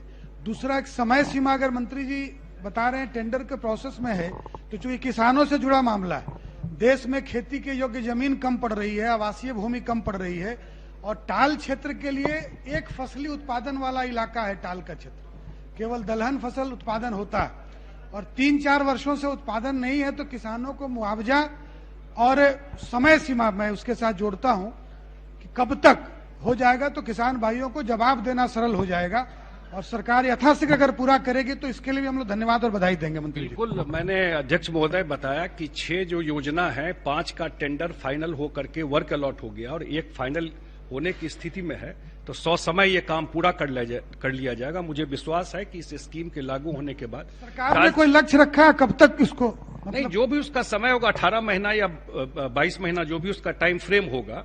अभी तो टेंडर फाइनल हो करके 6 में 5 अलॉट हो गया, 6 काम में। एक काम का टेंडर शायद दोबारा करना पड़ रहा है, तो वो भी जल्दी ही फाइनल हो जाएगा, माननीय काम मंत्री पूरा जी, हो जाएगा। हम भी उसी क्षेत्र से आते हैं और मैं खुद वहां का प्रतिनिधि हूं और सारे लोग इस गंभीरता से अवगत कराते हैं। समस्या अत्यंत गंभीर है। जल के निस्सरण नहीं होने के कारण हजारों लघु सीमांत किसानों की सामने जो भूखमरी की स्थिति उत्पन्न हो रही है, ये चौथा वर्ष है। एकमात्र फसल उपजता है जिस पर उसकी निर्भरता है। आपका जिस बालगुद्दर की चर्चा की है वो 4 साल पहले शुरू हुआ, उसको 2 साल पहले पूरा हो रहा था, लेकिन 4 साल में भी पूरा नहीं हुआ। कारण क्या रहा, ये समीक्षा की जरूरत है। जल संसाधन विभाग एक ठोस कार्य योजना बनाकर बड़हिया मोकामा टाल क्षेत्र की समस्या को दूर करने का शीघ्र व्यवस्था करे और बिहार विधानसभा की प्रश्न एवं ध्यानाकर्षण समिति को यह विषय सौंपा जाता है। समिति इस कार्य का पर्यवेक्षण करेगी और अगले सत्र में इस संबंध में किए गए कार्य से सदन को प्रतिवेदन, अंतरिम प्रतिवेदन के माध्यम से सूचित करेगी। अब माननीय सदस्यगण, समय मात्र 5 मिनट बचा है, तो शून्यकाल की शेष सूचनाएं पढ़ा हुआ मानते हुए शून्यकाल समिति को भेज दिया जाए। अब सभा की कार्यवाही भू माफिया के द्वारा डॉक्टर धर्मेंद्र कुमार जी को गोली मारा गया था और इसके बाद पुलिस उनको खुद परेशान कर रही है। हम शून्यकाल के माध्यम से अध्यक्ष महोदय बोले दिया, तो उनको गोली मार दी गई थी और भू माफिया के द्वारा धमकी दी जा रही है। हम चाहते हैं कि उच्च स्तरीय जांच कराकर भू माफिया पर कार्रवाई करें। अब सभा की कार्यवाही 2 बजे दिन तक के लिए स्थगित की जाती है।